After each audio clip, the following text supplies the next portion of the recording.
اور تم دیکھو کہ سورج جب طلوع ہوتا تھا تو وہ ان کی اس غار سے کنی کتراتا ہوا داہنی طرف نکل جاتا تھا، یعنی براہ راست دھوپ جو ہے اس میں نہیں آتی تھی۔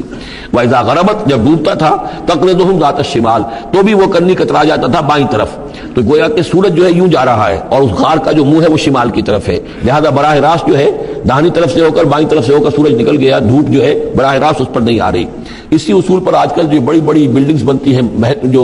کارخانوں کی اور ملز کی، اس میں یہ نارتھ لائٹ شیلز بنائے جاتے ہیں۔ السلام علیکم سامعین، ڈاکٹر اسرار احمد صاحب کے مزید بیانات سننے کے لیے ہمارے چینل صدائے ایمان کو سبسکرائب کیجیے۔ اصحاب کہف کون تھے؟ کیا تم سمجھتے ہو کہ اصحاب الکہف والرقیم، رقیم جو ہے ان کی تختی تھی ایک جس کے اوپر ان کے حالات لکھ کر جو ان کے ایک جو کہف تھی ان کی غار جو تھی اس کے اوپر لگا دی گئی تھی، تو انہیں اصحاب الکہف بھی کہتے ہیں، اصحاب الرقیم بھی کہتے ہیں، یہ دونوں انہیں ایک ہی گروہ کے نام ہیں۔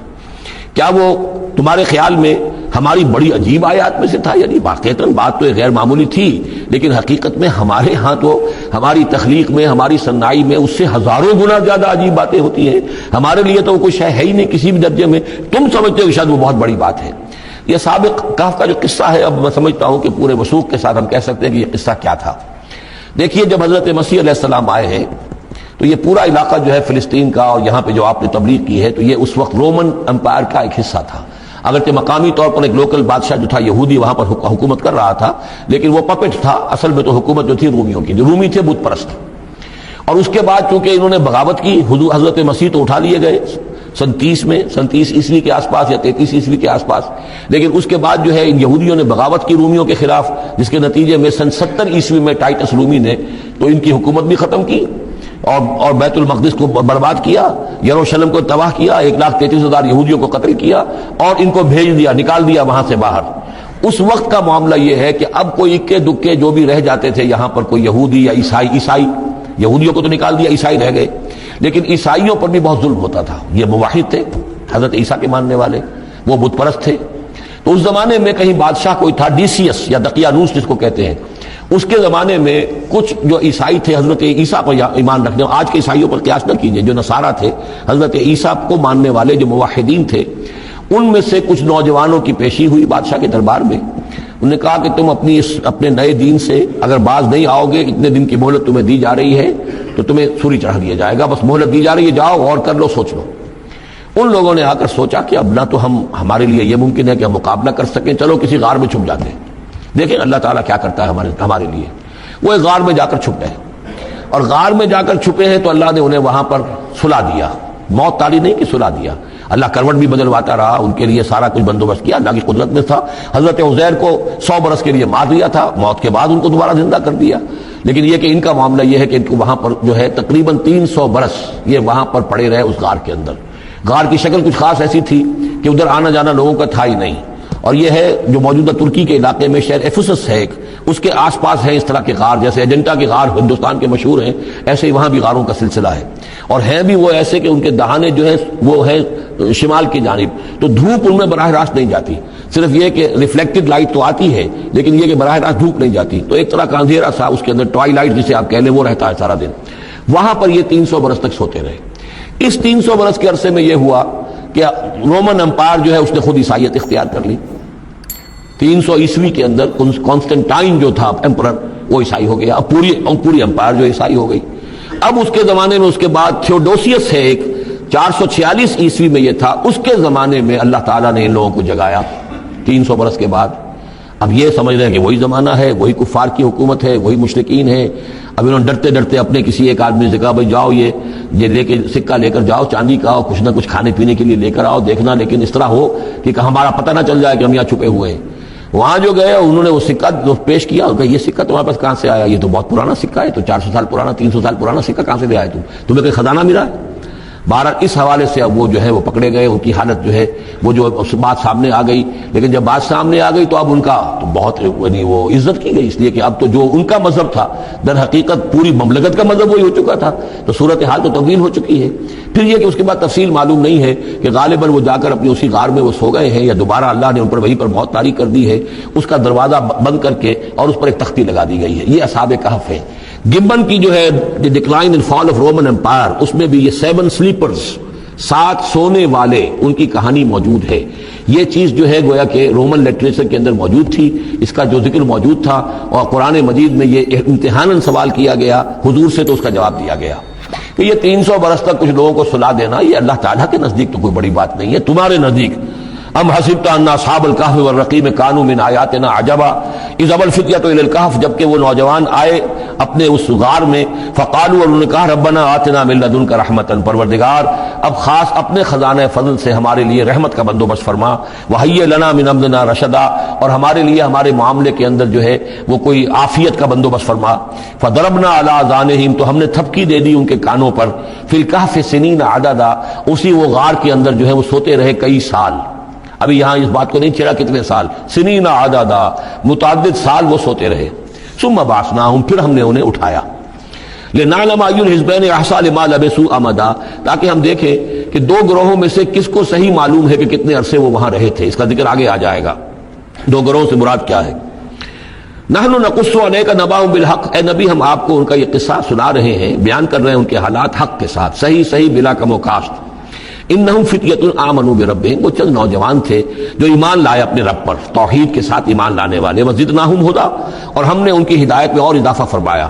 وربطنا علی قلوبہم، ہم نے ان کے دلوں کو ڈھارس دی، مضبوطی دی، دلوں کے اندر ثبات پیدا کر دیا، اذ قاموا، جب وہ بادشاہ کے دربار میں کھڑے ہوئے، اور جیسے کبھی حضرت ابراہیم علیہ السلام نے بات کی تھی اسی طرح ڈٹ کر انہوں نے بات کی، اذ قاموا فقالوا، اور انہوں نے کہا ربنا رب السماوات والارض، ہمارا رب تو وہ ہے جو آسمانوں اور زمین کا رب ہے، ہم کسی اور رب کو ماننے کے لیے تیار نہیں، کسی اور دیوی کو، کسی دیوتا کو، کسی بت کو ہم ماننے کو تیار نہیں، لن ندعو من دونہ الہا لقد قلنا اذا شططا، ہم اس کے ایک الہ کے سوا کسی اور کو پکارنے کے لیے تیار نہیں ہیں، ہم نے اگر ایسی کوئی بات کہی تو یہ تو عقل سے بہت دور کی بات ہو جائے گی۔ ہؤلاء قوم اتخذوا من دونہ آلہہ، یہ جو ہماری قوم ہے اس نے بہت سے آلہہ جو ہیں اختیار کر لیے ہیں اللہ کے سوا، انہوں نے اختیار کر لیے ہیں بہت سے آلہہ اس کے سوا، لولا یاتون علیہم بسلطان بین، تو کیوں نہیں وہ پیش کرتے ان کے اوپر کوئی دلیل، کوئی سند، کوئی اللہ کی طرف سے اتاری ہوئی سند ہو، کوئی آسمانی کتاب ہو۔ فمن ازلم ممن افترى على اللہ کذبا، تو کون ظالم ہوگا اس شخص سے بڑھ کر کہ جس نے اللہ تعالیٰ کی طرف جھوٹ گھڑ کر منسوب کر دیا۔ تمہارے لیے اب مہلت صرف چند دن کی ہے، اس میں تم فیصلہ کر لو، اگر تم اپنے دین سے واپس نہیں پھرو گے اور ہمارے دین میں واپس نہیں آؤ گے، اپنے دین کو چھوڑ کر نئے دین کو، تو تمہیں ہم ہلاک کر دیں گے۔ اب یہ وہاں سے جا کر مشورہ کر رہے ہیں، وَإِذْ اعْتَزَلْتُمُوهُمْ، اور دیکھو جب تم نے اب ان سے اپنے آپ کو علیحدہ کر لیا ہے، وَمَا يَعْبُدُونَ إِلَّا اللَّهَ، اور ان ہستیوں کو بھی تم نے چھوڑ دیا جن کی وہ پرستش کرتے ہیں اللہ کے سوا، فَآوُوا إِلَى الْكَهْفِ، تو اب آؤ کسی کھو میں، کسی غار میں پناہ لے لیں، يَنشُرْ لَكُمْ رَبُّكُمْ مِنْ رَحْمَتِهِ، تمہارا رب تمہارے لیے وہاں کوئی رحمت کا سامان کر دے گا، وَيُهَيِّئْ لَكُمْ مِنْ أَمْرِكُمْ مِرْفَقًا، اور تمہارے معاملے کے اندر اللہ تعالیٰ خاص اپنی طرف سے کوئی نرمی اور کوئی آسائش کا سامان پیدا فرما دے گا۔ وَتَرَى الشَّمْسَ إِذَا طَلَعَتْ تَزَاوَرُ عَنْ كَهْفِهِمْ ذَاتَ الْيَمِينِ، اور تم دیکھو کہ سورج جب طلوع ہوتا تھا تو وہ ان کی اس غار سے کنی کتراتا ہوا داہنی طرف نکل جاتا تھا، یعنی براہ راست دھوپ جو ہے اس میں نہیں آتی تھی۔ وَإِذَا غَرَبَتْ، جب ڈوبتا تھا، تَقْرِضُهُمْ ذَاتَ الشِّمَالِ، تو بھی وہ کنی کترا جاتا تھا بائیں طرف، تو گویا کہ سورج جو ہے یوں جا رہا ہے اور اس غار کا جو منہ ہے وہ شمال کی طرف ہے، لہذا براہ راست جو ہے داہنی طرف سے ہو کر بائیں طرف سے ہو کر سورج نکل گیا، دھوپ جو ہے براہ راست اس پر نہیں آ رہی۔ اسی اصول پر آج کل جو بڑی بڑی بلڈنگز بنتی ہیں جو کارخانوں کی اور ملز کی، اس میں یہ نارتھ لائٹ شیلز بنائے جاتے ہیں، ایسے شیل روف کی ہوتے ہیں کہ جس میں پھر جو روشنی جو ہے وہ نارتھ کی طرف سے لیتے ہیں، کیونکہ ہمارے ہاں جو سورج ہے وہ کبھی بھی نارتھ میں نہیں جاتا، لہذا جو ہے سورج براہ راست کبھی نہیں آئے گا بلکہ انڈائریکٹ لائٹ آئے گی۔ وَهُمْ فِي فَجْوَةٍ مِّنْهُ، اور وہ جو اس غار تھی اندر سے کھلی تھی، اس کھلی غار کے اندر جا کر وہ لیٹ گئے، سو گئے۔ ذَلِكَ مِنْ آیَاتِ اللَّهِ، یہ اللہ کی نشانیوں میں سے ہے، مَن يَهْدِ اللَّهُ وَهُوَ الْمُهْتَدِ، جس کو اللہ ہدایت دیتا ہے وہی ہے کہ جو ہدایت یافتہ ہوتے ہیں، وَمَن يُضْلِلْ فَلَن تَجِدَ لَهُ وَلِيًّا مُرْشِدًا، اور جس کو اللہ تعالیٰ گمراہ کر دے، جس کی گمراہی کا فیصلہ فرما دے، پھر اس کے لیے تم نہیں پاؤ گے کوئی بھی جو حمایتی ہو، مددگار ہو، اس کو راہ پر لانے والا۔ وَتَحْسَبُهُمْ أَيْقَاظًا، صورتحال ایسی تھی کہ تم اگر اس کو دیکھتے تو یہ سمجھتے کہ وہ جاگ رہے ہیں، وَهُمْ رُقُودٌ، حالانکہ وہ سو رہے ہیں۔ وَنُقَلِّبُهُمْ ذَاتَ الْيَمِينِ وَذَاتَ الشِّمَالِ، ہم ان کو کروٹیں بھی دلواتے رہے، داہنی طرف بھی بائیں طرف بھی، تاکہ یہ کہ وہ بیڈ سورز نہ ہو جائیں، ہم جدید اصطلاح میں اگر استعمال کریں تو کروٹ بھی دلوا رہا ہے اللہ تعالیٰ۔ اللہ تعالیٰ کو ہر قدرت حاصل ہے، اس کے فرشتے معمور ہیں جو کر رہے ہیں، نرسنگ بھی ہو رہی ہے۔ ذات الشمال وکلبہم باسط ذراعہ بالوسید، ان کا ایک کتا بھی تھا جو اپنے دونوں ہاتھ پھیلا کر، دونوں اگلے جو ہے پاؤں جو ہاتھ اس کو سمجھیے وہ اس کے کوئی بہت ہی خوخار قسم کا کتا تھا جو اس غار کے منہ پر اپنے دونوں ہاتھ پنجے آگے پھیلا کر بیٹھا ہوا ہے زور سے۔ اس کا نتیجہ کیا نکلتا تھا؟ لو اطلعت علیہم، اگر اچانک تمہارا کہیں وہاں گزر ہو جائے، لولیت منہم فرارا ولملیت منہم رعبا، تو وہاں سے تمہارے اوپر غروب طاری ہو جائے، خوف طاری ہو جائے اور میں وہاں سے تم بھاگو، کہ بڑا بھیانک منظر ہے، ایک کہف ہے، اندر اندھیرا ہے اور آگے جو ہے بڑا کوئی ٹیریئر بل قسم کا کتا جو ہے وہ بیٹھا ہوا ہے، خوفناک قسم کا، اور اس نے اپنے پنجے بھی آگے کیے ہوئے ہیں، ولملیت منہم رعبا وکذالک بعثناہم، اسی طرح پھر ہم نے انہیں ایک وقت میں اٹھایا، لیتساءلوا بینہم، تاکہ وہ آپس میں ایک دوسرے سے سوال کریں۔ قال قائل منہم کم لبثتم، ان میں سے ایک نے کہا کتنے عرصے یہاں ہم رہے ہوں گے، کیا خیال ہے آپ کا؟ قالوا لبثنا یوما او بعض یوم، انہوں نے کہا کہ ہم رہے ہوں گے ایک دن یا دن کا کچھ حصہ، تھوڑی سی نیند ہم نے لی ہے، استراحت کی ہے، اور کیا کیا ہے۔ قالوا ربکم اعلم بما لبثتم، کچھ اور تھے، انہوں نے کہا چھوڑو اس بات کو، اللہ تمہارا جانتا ہے کتنی دیر رہے، 2 گھنٹے رہے، 2 دن رہے، کیا پتا، ہمیں کیا معلوم۔ فبعثوا احدکم بورقکم ھذہ، تو لو یہ چاندی کا سکہ، ورق جو ہے چاندی کو کہتے ہیں، تو اس کو دے کر ایک آدمی کو بھیجو الی المدینہ، شہر کی طرف، فلینظر، وہ دیکھے، ایھا ازکا طعاما، کہاں سے کوئی پاکیزہ خوراک مل سکے۔ ظاہر بات ہے کہ وہ ان کا جو تصورات تھے، موحد بھی تھے تو پاکیزہ کھانا بھی چاہتے تھے، ایھا ازکا طعاما فلیاتکم برزق منہ، تو اس میں سے کچھ ہمارے لیے راشن لے آئے، ولیتلطف، اور دیکھے کہ وہ نرمی کرے، کسی سے جھگڑ نہ پڑے، کہیں کسی جھگڑ پڑا اور جھگڑنے کی وجہ سے پھر کوئی شکل ہو جائے تو ہم تک لوگ پہنچ جائیں، تو بڑی نرمی کے ساتھ وہ معاملہ کرے۔ یہ ولیتلطف نوٹ کر لیجئے، یہ تعداد حروف کے اعتبار سے قرآن مجید کا نصف ہے۔ ولیتلطف کا تے نصف اول میں ہے، لام یہ نصف ثانی میں ہے، یہ نصف ہے تعداد حروف، الفاظ نہیں، حروف، الفابیٹس جو ہیں، جو حروف کی گنتی کی گئی ہے اس کے اعتبار سے یہ ٹھیک نصف ہو گیا، آدھے حروف اس کے تا پر پورے ہو گئے اور بقیہ آدھے جو ہیں شروع ہو رہے ہیں لام سے۔ ولیتلطف، اور نرمی کا معاملہ رکھے، ولا یشعرن بکم احدا، اور ایسا نہ ہو کہ وہ ہمارے اوپر متنبع کر دے، لوگوں کو مطلع کر دے، اس کا ذریعہ بن جائے۔ ان یظہروا علیکم، اگر وہ تمہارے اوپر غالب آ گئے اور قابو پا لیا انہوں نے تم پر، یرجموکم، یا تو تمہیں رجم کر دیں گے، اب سنسار کر دیں گے، او یعیدوکم فی ملتہم، یا تمہیں مجبور کریں گے اور اپنی ملت میں، اپنے دین میں وہ واپس لے جائیں گے، ولن تفلحوا اذا ابدا، اور اگر ایسا ہو گیا تو پھر ہمیشہ کہ تم فلاح سے دور ہو جاؤ گے، پھر نہیں پا سکو گے فلاح کبھی بھی۔ وکذالک اثرنا علیہم، اس طرح ہم نے مطلع کر دیا ان لوگوں پر، یعنی اب وہاں کے لوگوں نے، شہر کے لوگوں کو مطلع ہو گئے کہ یہ لوگ، ظاہر بات ہے کہ بڑا چرچا ہو گیا ہوگا یہ کون ہے، اب اس نے بات بتائی، پھر وہ آئے تو معلوم ہوا کہ ہاں واقعتاً کہ ان کے حالات، کوئی 7 آدمی ہوتے تھے ایک زمانے میں، اور وہ کہیں روپوش ہو گئے تھے، گم ہو گئے تھے، کہیں نہیں ملے تھے، پوری مملکت میں تلاش کیا گیا تھا، پھر ان کے حالات ایک تختی کے اوپر لکھ کر جو ہے وہ خزانے میں رکھ دیے گئے تھے، وہ تختی کہیں نکلوائی گئی، 300 برس سے زائد پرانی بات تھی، اس کے اوپر وہ قصہ پورا کا پورا لکھا ہوا مل گیا، تو وہ ساری چیز جو ہے وہ بات کھل گئی۔ وَكَذَلِكَ أَعْثَرْنَا عَلَيْهِمْ، اور اس طرح ہم نے یہ بات ظاہر کر دی ان پر، لِيَعْلَمُوا، اب اس سے کیا کیا چیزیں واضح ہوئی، ان وعد اللہ حق وان الساعۃ لا ریب فیہا، اللہ کا وعدہ سچا ہے اور یہ کہ قیامت کے بارے میں کوئی شک نہیں ہو سکتا، آتیۃ لا ریب فیہا، وہ آ کر رہے گی۔ اس لیے کہ جب 300 برس تک ایک آدمی سویا رہ سکتا ہے اور پھر وہ اٹھ گیا تو کیا مشکل ہے اللہ کے لیے کہ وہ جو مر چکے ہوں ان کو دوبارہ زندہ کر دے۔ اذ یتنازعون بینہم امرہم، اب وہ ان کے بارے میں آپس میں جھگڑنے لگے کہ کیا کرنا چاہیے ان کا معاملہ، وہ تو جا کر اپنی غار کے اندر دوبارہ سو گئے اور اب اللہ نے ان کے اوپر موت جو ہے حقیقی موت وارد کر دی، اب کیا کرنا چاہیے۔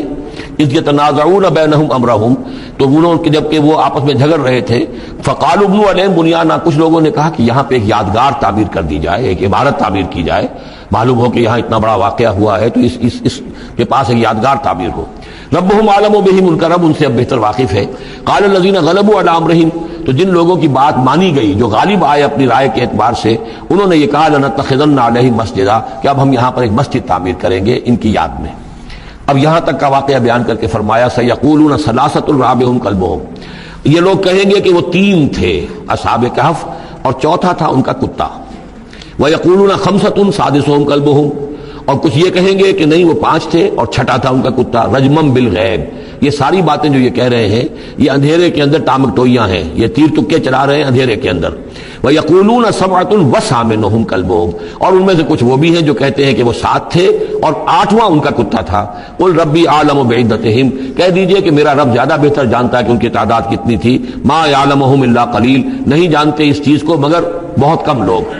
یہاں قرآن مجید نے صراحت تو نہیں کی، لیکن مفسرین کا کہنا یہ ہے کہ بٹوین دی لائن بتا دیا کہ یہی رائے صحیح ہے، اس لیے کہ ثلاثۃ رابعہم کلبہم، خمسۃ سادسہم کلبہم، درمیان میں واو نہیں ہے، لیکن سبعۃ وثامنہم کلبہم اس کے اندر جو ہے زور ہے. دوسرے یہ کہ جب وہ جاگے تھے تو ایک نے سوال کیا تھا کتنے دن ہم رہے ہوں گے، پھر جواب میں 3 نے کہا تھا ایک دن یا اس کا کچھ حصہ، اس لیے کہ 3 سے کم پر جمع کا اطلاق نہیں ہو سکتا. قالو جو ہے صیغہ جمع کا ہے، 3 سے کم پر نہیں، 2 ہوتے تو قالا ہوتا. اسی طریقے سے پھر جنہوں نے یہ کہا کہ چھوڑو اس مسئلے کو اور کسی کو بھیجو کھانا لانے کی، وہ بھی کم سے کم 3 تھے، اس لیے کہ وہ بھی قالو کے لفظ کے ساتھ ہے، تو 3 جمع 3 اور ایک پوچھنے والا، وہ 7 بن گئے. ویسے یہ کہ گبن کی کتاب میں بھی میں نے آپ کو بتایا 7 سلیپرز، یہ گویا کہ ان کی ہاں بھی جو ٹریڈیشنز ہیں، ان کی روایات جو تاریخی چلی آ رہی ہیں، ان میں یہ کہانی کے طور پر یہ چیز موجود ہے ان کے لٹریچر کے اندر. تو گویا کہ اللہ نے تائید اسی کی ہے، لیکن یہ کہ اس میں جھگڑنے کی ضرورت کیا ہے. فلا تمہارے فیہم الا مران ظاہرا، تو اس معاملے کے اندر اے نبی آپ ان سے کچھ زیادہ جھگڑیے مت. ولا تستفت فیہم منہم احدا، اور نہ ہی ان چیزوں کے بارے میں ان میں سے کسی سے پوچھیے، اس لیے کہ یہ چیزیں ایسی نہیں ہیں. اسی میں ہمارے لیے ہدایت ہے. جو چیز دینی اعتبار سے اہم نہ ہو، اور جو خاص طور پر جو ہمارے لیے جو اصل مسئلہ اس وقت ہے اقامت دین کی جد و جہد، اصل مسئلہ، اس کے اعتبار سے جس کی اہمیت نہ ہو، اس کے بارے میں زیادہ چھان بین کرنا، زیادہ بحث و نظام میں پڑھنا جو ہے وقت ضائع کرنا ہے، بلکہ وہ اپنی اس جد و جہد کو نقصان پہنچانے والی بات ہے. فلا تمہارے فیہم الا مران ظاہرا ولا تستفت فیہم منہم احدا ولا تقولن لشیء، یہ بہت اہم واقعہ آ رہا ہے یہاں. اس واقعے میں حضور صلی اللہ علیہ وسلم سے ایک سہو ہو گیا تھا. جب یہ سوالات کیے گئے تو حضور نے فرمایا ٹھیک ہے میں اس کا جواب دے دوں گا، تم آنا. اور یہ کہ انشاءاللہ نہیں کہا، کل تم آنا میں تمہیں جواب دے دوں گا، انشاءاللہ نہیں کہا. سہو ہو گیا، غلطی ہو گئی. لیکن یہ کہ اللہ تعالیٰ نے جن کے جتنے رتبے بلند ہوتے ہیں پھر ان کی سختی بھی اتنی ہوتی ہے. جن کے رتبے ہیں سوا، ان کی سوا مشکل ہے. ہم عام طور پر یہ باتیں کہتے رہتے ہیں ہمارے لیے اللہ نے کیا گرفت کرنی ہے کہ ان کی کوئی حیثیت نہیں، کوئی مقام ہی نہیں. لیکن یہ کہ جو بلند مقام والا ہو اور وہ بغیر انشاءاللہ کہہ دے کہ کل یہ ہو جائے گا اور انشاءاللہ نہ کہے تو اس پر پھر گرفت ہو گئی. تو حضور کی کئی دن گزر گئے کہ جبرائیل نہیں آئے اور آپ کے لیے پھر ایک مشکل پیدا ہو گئی. گویا کہ مخالفین نے تالیاں پیٹنی ہوگی، چلو بس فیل ہو گئے، ناکام ہو گئے اس امتحان کے اندر جو ہے وہ تو اب یہ کامیاب نہیں ہو پائے. اس کے بعد جبرائیل آئے، یہ واقعات بھی لے آئے، ساتھ ہی یہ ہدایت بھی لائے. وَلَا تَقُولَنَّ لِشَيْءٍ إِنِّي فَاعِلٌ ذَلِكَ غَدًا، دیکھیے کبھی نہ یہ کہیے گا کہ یہ کام میں کل ضرور کر دوں گا، إِلَّا إِن يَشَاءَ اللَّهُ، مگر اس استثناء کے ساتھ اگر اللہ نے چاہا. یہ ہماری تہذیب کے اب یوں سمجھیے کہ کچھ کلمات ہیں سماجی، ہمارے ثقافت کے، ان کے اندر جو ہے توحید کی روح جو ہے وہ کوٹ کوٹ کر بھری ہوئی ہے. کوئی اچھا منظر دیکھا، سبحان اللہ، یعنی یہ کہ اس منظر میں کچھ نہیں ہے، اصل میں حسن اللہ کا ہے. پھول دیکھا، سبحان اللہ، پھول کی تعریف نہیں کر رہے ہیں، اب بنانے والے کی تعریف ہے جس نے اتنا عمدہ پھول بنایا ہے. کوئی آپ کو کوئی تکلیف رفع ہوئی، کوئی ضرورت پوری ہوئی، الحمدللہ. بھوک لگی ہوئی تو کھانا کھایا، الحمدللہ، تعریف اللہ کے لیے. کوئی چیز آپ اپنے گھر میں داخل ہوئے، منظر اچھا لگا، بچے کھیل رہے ہیں، بڑا اچھا ماحول ہے، کہیے ماشاءاللہ ماشاءاللہ، جو اللہ کو پسند ہے. یہ جو کچھ ہے وہ اللہ کی مشیت سے ہے، یہ کوئی میری صلاحیت سے، میری قوت سے تو نہیں ہے. اسی طرح سے کوئی کام کرنا، انشاءاللہ میں یہ کام کرنا تو چاہتا ہوں، ارادہ تو ہے، لیکن ظاہر بات ہے کہ اللہ تعالیٰ کی مشیت کے بغیر، اللہ کی مرضی اور اذن کے بغیر تو نہیں ہو سکتا. تو یہ بھی گویا کہ، اور یہ سارے کلمات اس صورت میں آپ کو مل جائیں گے، ماشاءاللہ، انشاءاللہ. اور اس سے پہلے ہم الحمدللہ سے شروع کر چکے ہیں. الحمدللہ الذی انزل علی عبدہ الکتاب ولم یجعل لہ عوجا ولا تقولن لشیء انی فاعل ذلک غدا الا ان یشاء اللہ واذکر ربک اذا نسیت، اور اپنے رب کو یاد کر لیا کیجئے جب آپ بھول جائیں. یعنی یہ کہ اگر کسی وقت بھول جائیں تو پھر جب یاد آ جائے واذکر ربک، تو پھر اللہ تعالیٰ کی طرف دھیان لگائیے. وقل عسى ان یهدینی ربی لاقرب من ھذا رشدا، اور کہیے کہ ہو سکتا ہے کہ میرا رب اس معاملے میں اس سے بہتر راہ کی طرف میری رہنمائی کر دے. یعنی میں یہ کیوں کہوں کہ یہ کام میں کروں گا، ہو سکتا ہے اللہ تعالیٰ جو ہے اس سے بہتر کوئی صورتحال پیدا کر دے. لہذا اس معاملے کے اندر بھی کوئی زیادہ جازم ہو جانا نہیں چاہیے، بلکہ معاملات کو تفویض الامر الی اللہ، سپردم بتو مایا خیشرا تو دانی حساب کم و بیشرا. تو اس طریقے سے انسان جو ہے اللہ تعالیٰ کے حوالے کیے رکھے. وَلَبِثُوا فِي كَهْفِهِمْ 300 سِنِينَ وَازْدَادُوا تِسْعًا، اور وہ رہے اپنی اس غار میں 300 برس اور اس کے اوپر 9 سال. اس کی تعبیر کیا ہے؟ شمسی حساب سے 300 برس، اور یہ 300 برس جو شمسی ہوتے ہیں جو سولر کیلنڈر کے، وہ قمری حساب سے 309 بن جاتے ہیں۔ اس حوالے سے یہ دونوں عدد بالکل صحیح ہے۔ قل اللہ اعلم بما لبثوا، کہیے یہ بھی اللہ بہتر جانتا ہے کتنے عرصے رہے، اس میں بھی بحث میں پڑھنے کی ضرورت نہیں۔ لہو غیب السماوات والارض، اللہ تعالیٰ ہی کے اختیار میں ہے اور اللہ ہی کے علم میں ہے غیب کل کا کل آسمان اور زمین کا۔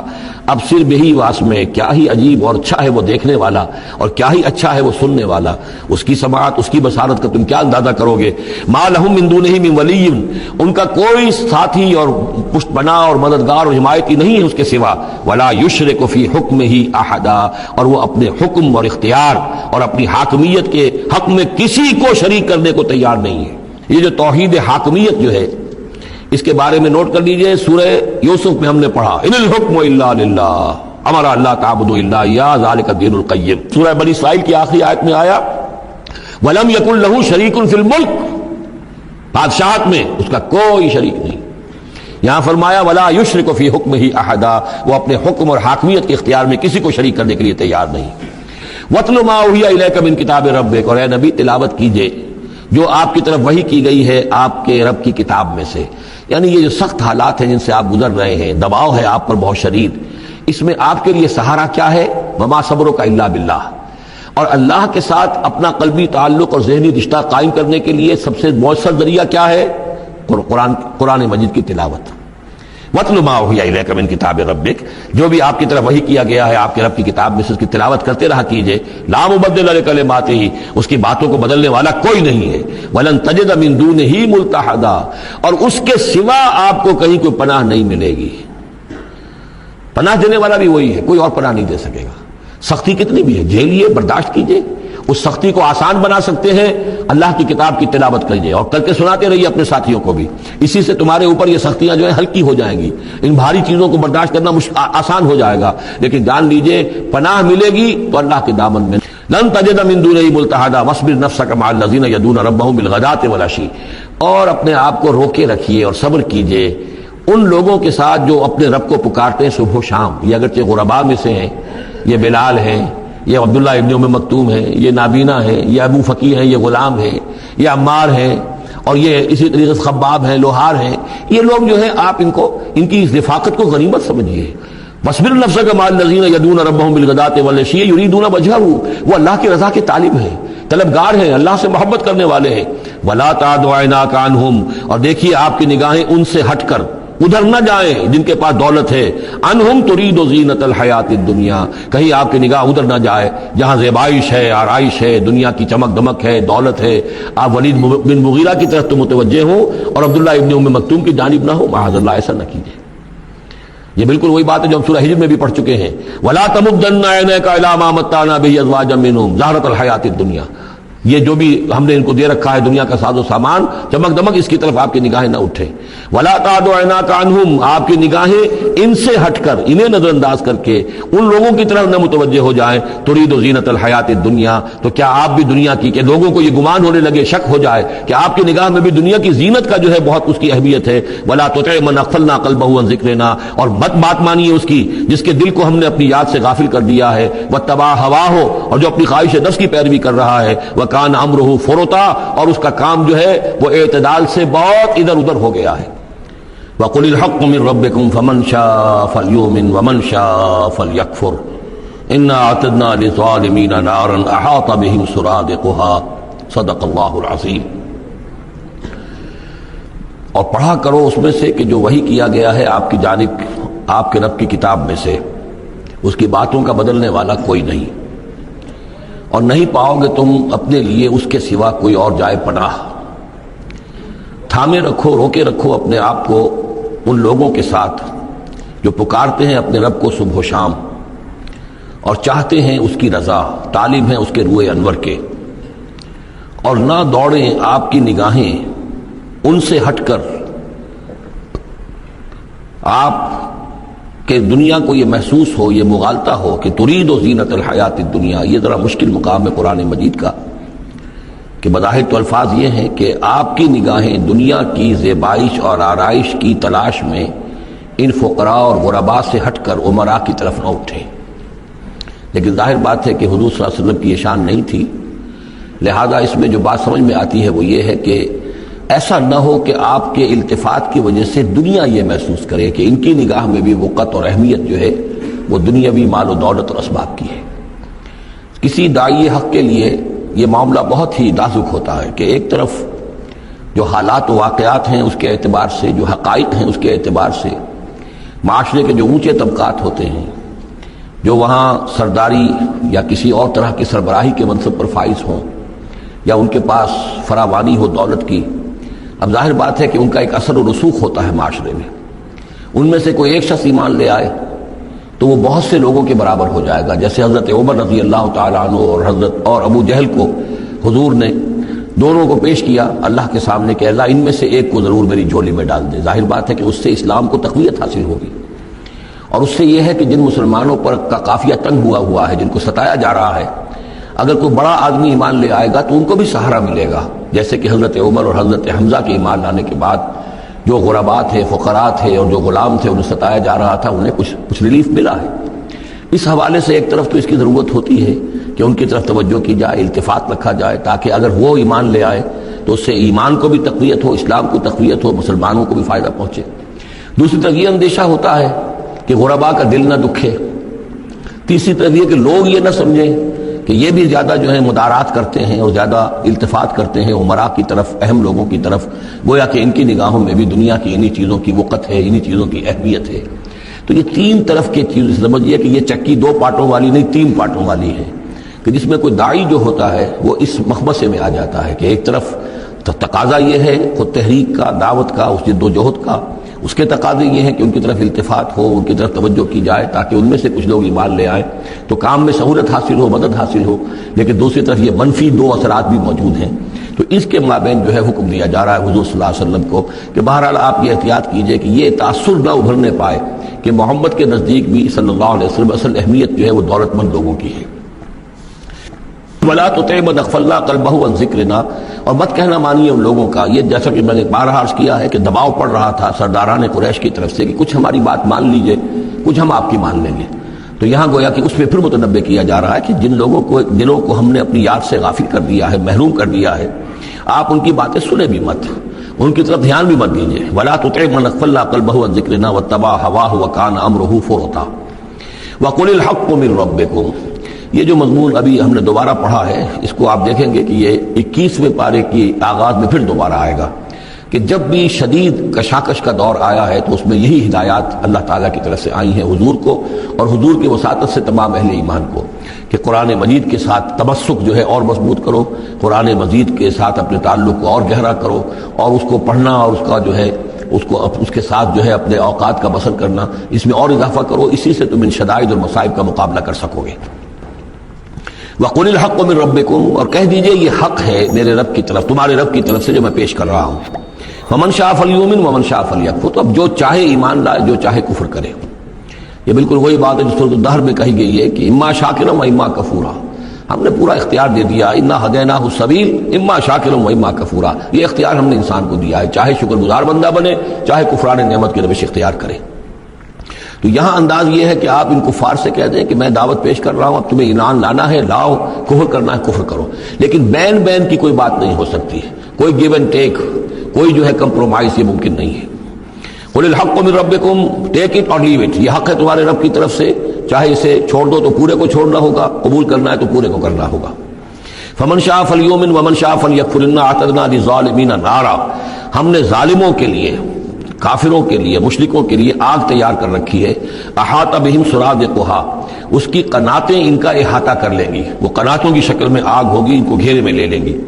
وَإِن يَسْتَغِيثُوا، اور اگر وہ پیاس سے جہاں بلب ہو کر پانی مانگیں گے، یغاثوا بماء کالمہل یشفی الوجوہ، تو انہیں ایسا پانی دیا جائے گا پینے کے لیے کہ جیسے بھول، یہ جو مہل کے ترجمے کئی کیے گئے ہیں، کھولتے تیل کی تلچھٹ، لاوا، پگھلا ہوا تانبا اور پیپ وغیرہ، مان سدید، ان میں، اور وہ اتنا گرم ہوگا یشفی الوجوہ کہ ان کے چہروں کو بھون دے گا۔ بیس الشراب، بہت ہی بری شے ہوگی پینے کی، وساعت مرتفقہ، اور یہ ان کے لیے ان کی آرام گاہ جو بنے گی جہنم، بہت ہی بری آرام گاہ ہوگی۔ اس کے برعکس وہی سائملٹینیس کنٹراسٹ کا اسلوب، ان الذین آمنوا وعملوا الصالحات، جو لوگ ایمان لائیں اور نیک عمل کریں، انا لا نضیع اجر من احسن عملا، ہمارا یہ اصول نہیں ہے کہ جو لوگ اچھے عمل کریں ان کے اجر کو ہم ضائع کر دیں، ان کا اجر بھرپور انہیں ملے گا۔ اولئک لہم جنات عدن تجری من تحتہم الانہار، یہ وہ لوگ ہیں کہ جن کے لیے ہیں وہ رہنے والے باغات، ریزیڈینشل گارڈنز، جن کے دامن میں ندیاں بہتی ہوں گی۔ یحلون فیہا من اساور من ذہب، انہیں پہنائے جائیں گے وہاں کنگن سونے کے، وَيَلْبَسُونَ ثِيَابًا خُضْرًا مِّن سُنْدُسٍ، اور ان کو وہ پہنیں گے وہاں پر کپڑے سبز رنگ کے، باریک ریشم کے اور گاڑھے ریشم کے، یعنی اوپر کا لباس جو ہوگا وہ باریک ریشم کا ہوگا اور جو نیچے کا لباس ہوگا وہ گاڑھے ریشم کا ہوگا۔ متکئین فیہا علی الارائک، اور وہ وہاں پر تکیہ لگائے ہوئے، ٹیک لگائے ہوئے بیٹھے ہوں گے تختوں کے اوپر۔ نعم الثواب، کیا ہی اچھا بدلہ ہوگا، وحسنت مرتفقا، اور کیا ہی خوب ان کے لیے آرام گاہ ہوگی۔ 5ویں رکوع میں ایک مکالمہ آ رہا ہے دو اشخاص کا۔ ایک شخص وہ ہے کہ جس کو اللہ نے دنیاوی نعمتیں جو بھی اس دور کی تھیں بھرپور دی ہیں، مادی وسائل بھرپور دے رکھے ہیں، اور وہ اس قدر اس کا معاملہ ٹھیک چل رہا ہے کہ ہوتے ہوتے اس کی نگاہ اب اللہ کی طرف سے ہٹ کر ان مادی اسباب و وسائل ہی پر جم گئی ہے، اس کا توکل اور اعتماد اسی پر قائم ہو گیا ہے۔ ایک دوسرا شخص دنیاوی اعتبار سے مرفع الحال نہیں ہے، اس کے پاس دولت نہیں ہے، دنیاوی چیزیں نہیں ہیں، لیکن وہ اللہ تعالیٰ کی معرفت اسے حاصل ہے۔ وہ اس دولت مند آدمی کو کوئی نصیحت کرتا ہے کہ تم اللہ کو بھول گئے ہو، تمہیں چاہیے کہ ہم تمام چیزوں کے اوپر جو بھی اللہ نے تمہیں دی ہے اس کا شکر ادا کرو، اس کا حق ادا کرو۔ لیکن اس نے اپنے گھمنڈ میں آ کر اسے بہت تلخ جواب دیا کہ میرے پاس یہ سب کچھ ہے، تو گویا کہ میں اللہ تعالیٰ کا لاڈلا ہوں، چہیتا ہوں، تم جوتیاں پٹخار رہے ہو، تمہارے پاس کچھ نہیں ہے، تمہاری کوئی حیثیت نہیں ہے، تمہاری حیثیت ہی نہیں کہ مجھے تم واعظ بھی کہو۔ لیکن یہ کہ اس پر پھر جو ان کے درمیان معاملہ ہوا تو انہوں نے کہا، اس شخص نے، کہ ہو سکتا ہے کہ اللہ تعالیٰ تمہارے اس سارے دولت کو اور مال و اسباب کو ضائع کر دے، لیکن یہ کہ اس نے کہا کیسے ہو سکتا ہے، میں نے سارا بندوبست ٹھیک کیا ہوا ہے۔ بہرحال نتیجہ یہ نکلا کہ اللہ تعالیٰ نے اس کی اس پوری دولت کو ایک طریقے سے ضائع کر دیا، اور پھر وہ اپنے ہتھیلیاں ملتا رہ گیا، کف افسوس ملتا رہ گیا، اور اس نے کہا ہائے کاش کہ میں نے اپنے رب کے ساتھ شرک نہ کیا ہوتا۔ حالانکہ اس پورے رکوع میں کہیں کسی دیوی کا، دیوتا کا، کسی اور الہہ کا کہیں ذکر نہیں ہے۔ تو اس رکوع میں سمجھنے کی بات یہ ہے کہ ایک شرک ہے مادہ پرستی کا شرک، مادی اسباب و وسائل پر اتنا تکیہ ہو جائے، اتنا توکل ہو جائے، اتنا اعتماد ہو جائے کہ پھر اللہ تعالیٰ کو انسان بھول جائے، مسبب الاسباب پر سے نگاہ ہٹ جائے، اور وہ سمجھے کہ سارا اعتماد اور توکل میرا ان مادی اسباب و وسائل پر ہے۔ تو یہاں گویا کہ اس نے ان مادی وسائل و اسباب ہی کو اپنا معبود بنا لیا ہے۔ تو یہ شرک ہے جو اس دور کا سب سے بڑا شرک ہے۔ اس دور میں بت پرستی کا شرک بہت کم رہ گیا ہے، اب ستارہ پرستی کا شرک کہاں رہ گیا ہے؟ کون لوگ ہیں جو ستاروں کو پوجتے ہیں؟ اب تو انسان سمجھتا ہے ستاروں تک تو ہم پہنچ ہی جائیں گے، ہمارا علم تو پہنچ ہی چکا ہے، چاند تک ہم اتر آئے ہیں، اب چاند کو کون پوجے گا؟ یہ جو اب ساری جو ہے اب جو پوجا پاٹ ہو رہی ہے وہ تو مادہ پرستی کی ہے، وہ دولت کی ہے، وہ در حقیقت یا وہ نظریاتی طور پر وطن پرستی ہے، اس کا ایک شرک ہے۔ تو یہ اس دور کے شرک کو سمجھنا بہت ضروری ہے، اور یہ رکوع اس اعتبار سے کہ اس میں کسی دیوی دیوتا کا ذکر نہیں ہے۔ تو شرک کون سا کیا اس نے؟ وہ شرک یہی ہے کہ اس نے دنیاوی مال و اسباب اور مادی اسباب و ذرائع کے اوپر اپنے سارے توکل کو جو ہے اس کے ساتھ منسلک کر دیا، یہی گویا کہ اس کو معبود بنا لینا ہے۔ وَاضْرِبْ لَهُم مَثَلًا رَجُلَيْنِ، ان کے لیے بیان کیجئے دو اشخاص کی مثال۔ جعلنا لأحدهما جنتين من اعناب، ان میں سے ایک کو ہم نے دیے تھے دو باغ انگوروں کے، وحففناهما بنخل، اور ان دونوں کو گھیرے میں لیا ہوا تھا کھجوروں کے درختوں نے۔ اب دیکھیے کہ انگوروں کی بیلیں ہیں، اور چونکہ ادھر ادھر سے ہوا تیز نہ آئے تو کھجوروں کے جھنڈ جو ہیں وہ چاروں طرف لگے ہوئے ہیں، تاکہ ان کے مابین جو اس کی انگوروں کی بیلیں ہیں وہ بڑی محفوظ ہیں۔ وجعلنا بینہما زرعا، ان کے درمیان کھیتی بھی تھی، یعنی یہ کہ اناج کا سامان بھی ہے اور انگوروں کی بیلیں بھی ہیں، اور یہ کہ کھجوروں کے درخت بھی ہیں۔ کلتا الجنتین آتت اکلہا، اور وہ دونوں باغات اپنا پھل دیتے تھے، ولم تظلم منہ شیئا، سال بسال پھل آ رہا ہے، سال ہر سال ہو گئے، ہر سال پھل آ رہا ہے، اس میں کوئی کمی نہیں کرتے تھے۔ جب یہ چیز چلتی رہتی ہے تو آدمی کا خود بخود ایک توکل جو ہے وہ اس چیز کے ساتھ وابستہ ہو جاتا ہے، وہ بھول جاتا ہے کہ اس کی اللہ تعالیٰ کے فضل و کرم سے ہے یا اللہ کے اذن سے ہے، بلکہ یہ کہ وہ انہی چیزوں کو سمجھ بیٹھتا ہے کہ یہ دائم ہے اور قائم ہے۔ وَفَجَّرْنَا خِلَالَهُمَا نَهْرًا، اور ہم نے ان کے مابین ایک نہر بھی نکال دی تھی، آب پاشی کا بھی پورا نظام موجود ہے۔ وَكَانَ لَهُ ثَمَرٌ، اور اس کے میوے بھی تھے، یعنی یہ بھی تھا کہ باغ جو ہے پھلا ہوا اس وقت، انگور بھی ہیں اور کھجور بھی جو ہے درخت جو ہے لدے ہوئے ہیں۔ اور ایک اس کا مفہوم یہ بھی ہے میرے نزدیک جو زیادہ راجح ہے کہ اس کو اولاد بھی اللہ نے خوب دی تھی۔ جیسے درختوں پر پھل لگتا ہے تو انسان کے لیے اس کی اولاد جو ہے اس کے پھل کی حیثیت رکھتے ہیں، تو گویا کہ اس کو اولاد بھی ملی تھی۔ فقال لصاحبہ وہو یحاورہ، تو کہا اس نے اپنے ساتھی سے، ان سے وہ گفتگو کر رہے تھے، آپس میں گفتگو کر رہا، انا اکثر منک مالا واعز نفرا، میں تم سے کہیں بڑھ کر ہوں مال میں اور نفری میں۔ اب یہ نفری کے حوالے سے میں نے کہا لہو ثمر، اس کے بیٹے بھی تھے، اولاد بھی تھی، تو اس کے حوالے سے وہ نفری کی بات بھی کر رہا ہے، میرے بازو بھی بہت ہیں۔ ودخل جنتہ، اور وہ داخل ہوا اپنے باغ میں، وہو ظالم لنفسہ، اور وہ اپنے جان پر ظلم کر رہا تھا، یعنی اسی گمراہی کے اندر مبتلا تھا۔ قال ما اظن ان تبید هذه ابدا، انہوں نے کہا میں نہیں سمجھتا کہ یہ باغ بھی کبھی اجڑ سکتا ہے۔ کیا مجھے دھمکا رہے ہو کہ اللہ تعالیٰ جو ہے کہیں تم میری یہ دولت سلب نہ کر لے؟ دیکھو میں نے کھجوریں کس حساب سے یہاں پر لگائی ہیں کہ کوئی اگر آئے بھی، کوئی باد سرسر آئے یا کوئی اور بھی ہوا کا تیز لو کے جھونکے آئیں تو وہ میری انگوروں کے بیلوں تک نہ پہنچے۔ یہ گویا کہ سینٹینلز کھڑے ہوئے ہیں، کھجور کے درخت جو ہیں وہ روک رہے ہیں۔ پھر میں نے یہاں پہ آب پاشی کا نظام ہے، نہر چلی ہوئی ہے۔ ما اظن ان تبید هذه ابدا، میں نہیں سمجھتا کہ میرا یہ باغ جو ہے کبھی یہ کہ برباد بھی ہو سکتا ہے۔ وما اظن الساعة قائمة، اور یہ جو تم قیامت وغیرہ کی بات کر رہے ہو، اول تو میرا گمان نہیں ہے کہ کوئی قیامت کھڑی ہونے والی ہے۔ وما اظن الساعة قائمة، میں نہیں سمجھتا کہ یہ قیامت ہونے والی ہے۔ ہاں ڈکوسلے سے ہیں، کچھ بڑوں سے سنا تو ہے۔ اور یہ کہ وَلَئِن رُدِدتُّ إِلَىٰ رَبِّي، اگر مجھے لوٹا ہی دیا گیا اپنے رب کے پاس، لَأَجِدَنَّ خَيْرًا مِّنْهَا مُنْقَلَبًا، تو مجھے وہاں لازماً ملے گا بہت بہتر لوٹ کر۔ اب اس کے اندر ایک فلسفہ ہے ان کا کہ جب اللہ نے مجھے یہاں دیا، اللہ کے وہ منکر نہیں تھے، اللہ نے مجھے یہاں دیا ہے تو اس کا مطلب یہ کہ میں چہیتا ہوں، لاڈلا ہوں، یا اللہ نے مجھے کچھ صلاحیتیں دی ہیں، میں نے بڑی عمدہ پلاننگ کر کے باغ بنائے ہیں، سارا اس کا بندوبست کیا ہے، تو یہ میری جو صلاحیت ہے، یہ اللہ کی دی ہوئی جو میرے اندر ہے، یہ جو خیر ہے، یہ کہاں چلا جائے گا؟ آخرت میں بھی مجھے پھر ملے گا اور اس سے بہتر ملے گا، اور تم جیسے یہاں جوتیاں پٹخار رہے ہو ایسے وہاں پٹخارو گے۔ وَلَئِن رُدِدتُّ إِلَىٰ رَبِّي، اگر بالفرض ہو ہی گیا ایسا، لوٹا ہی دیا گیا میں اپنے رب کی طرف، لَأَجِدَنَّ خَيْرًا مِّنْهَا مُنْقَلَبًا، تو اس سے بھی بہتر مجھے وہاں پر ملے گا۔ قال له صاحبہ، اب اس اللہ کے بندے نے جو نیک بندہ تھا کہا اس سے، اس کے ساتھی نے، وَهُوَ يُحَاوِرُهُ، اور ان سے گفتگو کر رہا تھا، أَكَفَرْتَ بِالَّذِي خَلَقَكَ مِن تُرَابٍ، کیا تو نے کفر کیا اس ہستی کا جس نے تجھے مٹی سے بنایا، ثم من نطفہ، پھر گندے پانی کی بوند سے بنایا، ثم سواک رجلا، پھر تجھے ایک پورا انسان بنا کر کھڑا کر دیا۔ اب یہاں تجھے کفر کون سا کیا؟ یعنی یہ کہ وہ رب مان رہا ہے اللہ کو، اور رب کے ساتھ اس نے کسی اور کا ذکر نہیں کیا ہے۔ مطلب یہ کہ آخرت کا انکار در حقیقت اللہ کا انکار ہے۔ اگر تم آخرت کے بارے میں جو کہہ رہے ہو کہ نہیں میں نہیں سمجھتا کہ یہ کوئی ہونے والی بات ہے، تو چاہے تم اللہ کو اقرار کر رہے ہو، لیکن حقیقت میں اگر آخرت کو نہیں مانتے تو گویا کہ اللہ کا انکار ہے۔ لَٰكِنَّهُ اللَّهُ رَبِّي، لیکن جہاں تک میرا معاملہ ہے، میں نے تو اللہ کو اپنا رب مانا ہوا ہے، وہی میرا مالک ہے، آقا ہے۔ وَلَا أُشْرِكُ بِرَبِّي أَحَدًا، اور میں اپنے رب کے ساتھ کسی کو شریک نہیں ٹھہراتا۔ وَلَوْلَا إِذْ دَخَلْتَ جَنَّتَكَ قُلْتَ مَا شَاءَ اللَّهُ، اور کیوں نہ ایسا ہوا کہ اللہ کے بندے جب تو اپنے باغ میں داخل ہوا تو نے باغ دیکھا، پھلا ہوا ہے، ہرا بھرا ہے، ہر طرف منظر جو ہے بڑا دل خوشگل منظر ہے، تو کہتا ما شاء اللہ۔ یہ پھر وہی مجلسی کلمہ آ گیا جس میں توحید کوٹ کوٹ کر بھری ہوئی ہے، ما شاء اللہ، یہ جو اللہ نے چاہا، جو اللہ نے چاہا، یہ سب اس کے فضل و کرم سے ہے۔ لا قوت الا باللہ، کوئی طاقت نہیں ہے اللہ کے سوا۔ اگر اللہ کی طرف سے یہ بات نہ ہوتی تو میرے اندر کوئی صلاحیت نہیں تھی، اللہ ہی کی ہے، در حقیقت یہ دین ہے اسی کی عطا ہے۔ ان ترن انا اقل منک مالا و ولدا، اگر تم دیکھ رہے ہو کہ میں تم سے کم ہوں مال میں بھی اور اولاد میں بھی، فعسى ربی ان یؤتینی خیرا من جنتک، تو مجھے تو اپنے رب کے بارے میں یہ یقین ہے کہ وہ جب چاہے مجھے تیرے باغ سے بہتر باغ دے سکتا ہے۔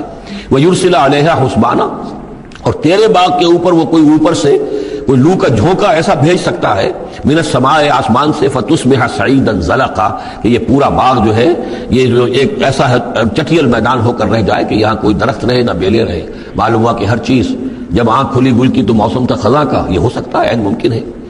اور یصبح ماؤہا غورا، یا اللہ آسمان سے کوئی ایسی نہ بھی بھیجے کوئی چیز بلا، تو اس کا پانی ہی جو تمہارا یہ جو چشمہ چل رہا ہے، وہ پانی ہی اگر زمین کے اندر گہرا اتر جائے، یہ چشمہ خشک ہو جائے، فلن تستطیع لہ طلبا، اور پھر تو پانی کہیں سے لا نہ سکے تو یہ باغ خود بخود اچڑ جائے گا۔ یہ سارے امکانات ہیں، مسبب الاسباب نے تمہارے لیے اس وقت سارے اسباب جمع کر رکھے ہیں، جب چاہے گا ان میں سے کسی ایک سبب کی بھی اگر تناب کھینچ لے تو یہ سارا معاملہ جو ہے یہ تو شیش محل کی طرح کا ہے، ایک ہی جو پتھر ہے وہ اس سب کو چکنا چور کر دے گا۔ وَأُحِيطَ بِثَمَرِهِ، معلوم ہوتا ہے کہ وہ بہت ہی کوئی اللہ کا پہنچا ہوا شخص تھا، جو اللہ کا دوست تھا، اور اس کا دل دکھایا اس شخص نے، جس کو تانا دیا اسے انا خیر من کہ انا اکثر منک مالا و ولدا، تو اس حوالے سے اس کا دل دکھا ہے۔ اور یہ جان لیجئے کہ کسی اللہ والے کا من عادى لي وليا فاذنته للحرب، تو تو ایک حدیث قدسی ہے، جو شخص میرے کسی ولی کے ساتھ دشمنی کرے پھر میری طرف سے اس کے خلاف اعلان جنگ ہے، تو اس نے چونکہ یہ دل دکھایا ہے۔ اور فارسی کا ایک شعر بھی بڑا مزیدار ہے کہ ہیچ قوم را خدا رسوا نہ کرد تا دلے صاحب دلے نامد میں درد، کسی صاحب دل کے دل کو ٹھیس لگتی ہے، درد اس کے اندر پیدا ہو جاتا ہے، صاحب دل ہو، اللہ کی محبت اس کے دل میں ہو اور اسے ٹھیس پہنچے، تو تا دلے صاحب دلے نامد میں درد ہیچ قوم را خدا رسوا نہ کر، قومیں بڑی رسوا ہو جاتی ہیں کسی ایک اللہ والے کی کہ دل جو ہے اس کی دل کو اگر تکلیف پہنچے تو وہی تب ثمرہ ہی، اس کا سارا ثمر سمیٹ لیا گیا، اللہ تعالیٰ نے جو کچھ اس کو دیا تھا وہ سلب کر لیا، باغ بھی ختم ہوا، اولاد بھی ختم ہوئی۔ فاصبح یقلب کفیہ علی ما انفق فیہا، تو وہ رہ گیا اپنے ہاتھوں کو ملتا ہوا، اپنی ہتھیلیوں کو ملتا ہوا، جسے ہم کہتے ہیں کفے افسوس ملنا۔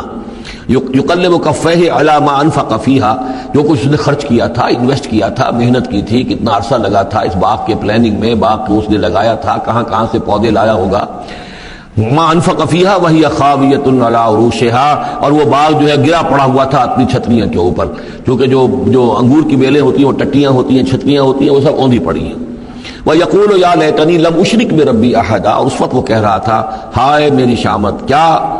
کاش کہ میں نے اپنے رب کے ساتھ شرک نہ کیا ہوتا۔ اب یہ کون سا شرک ہے؟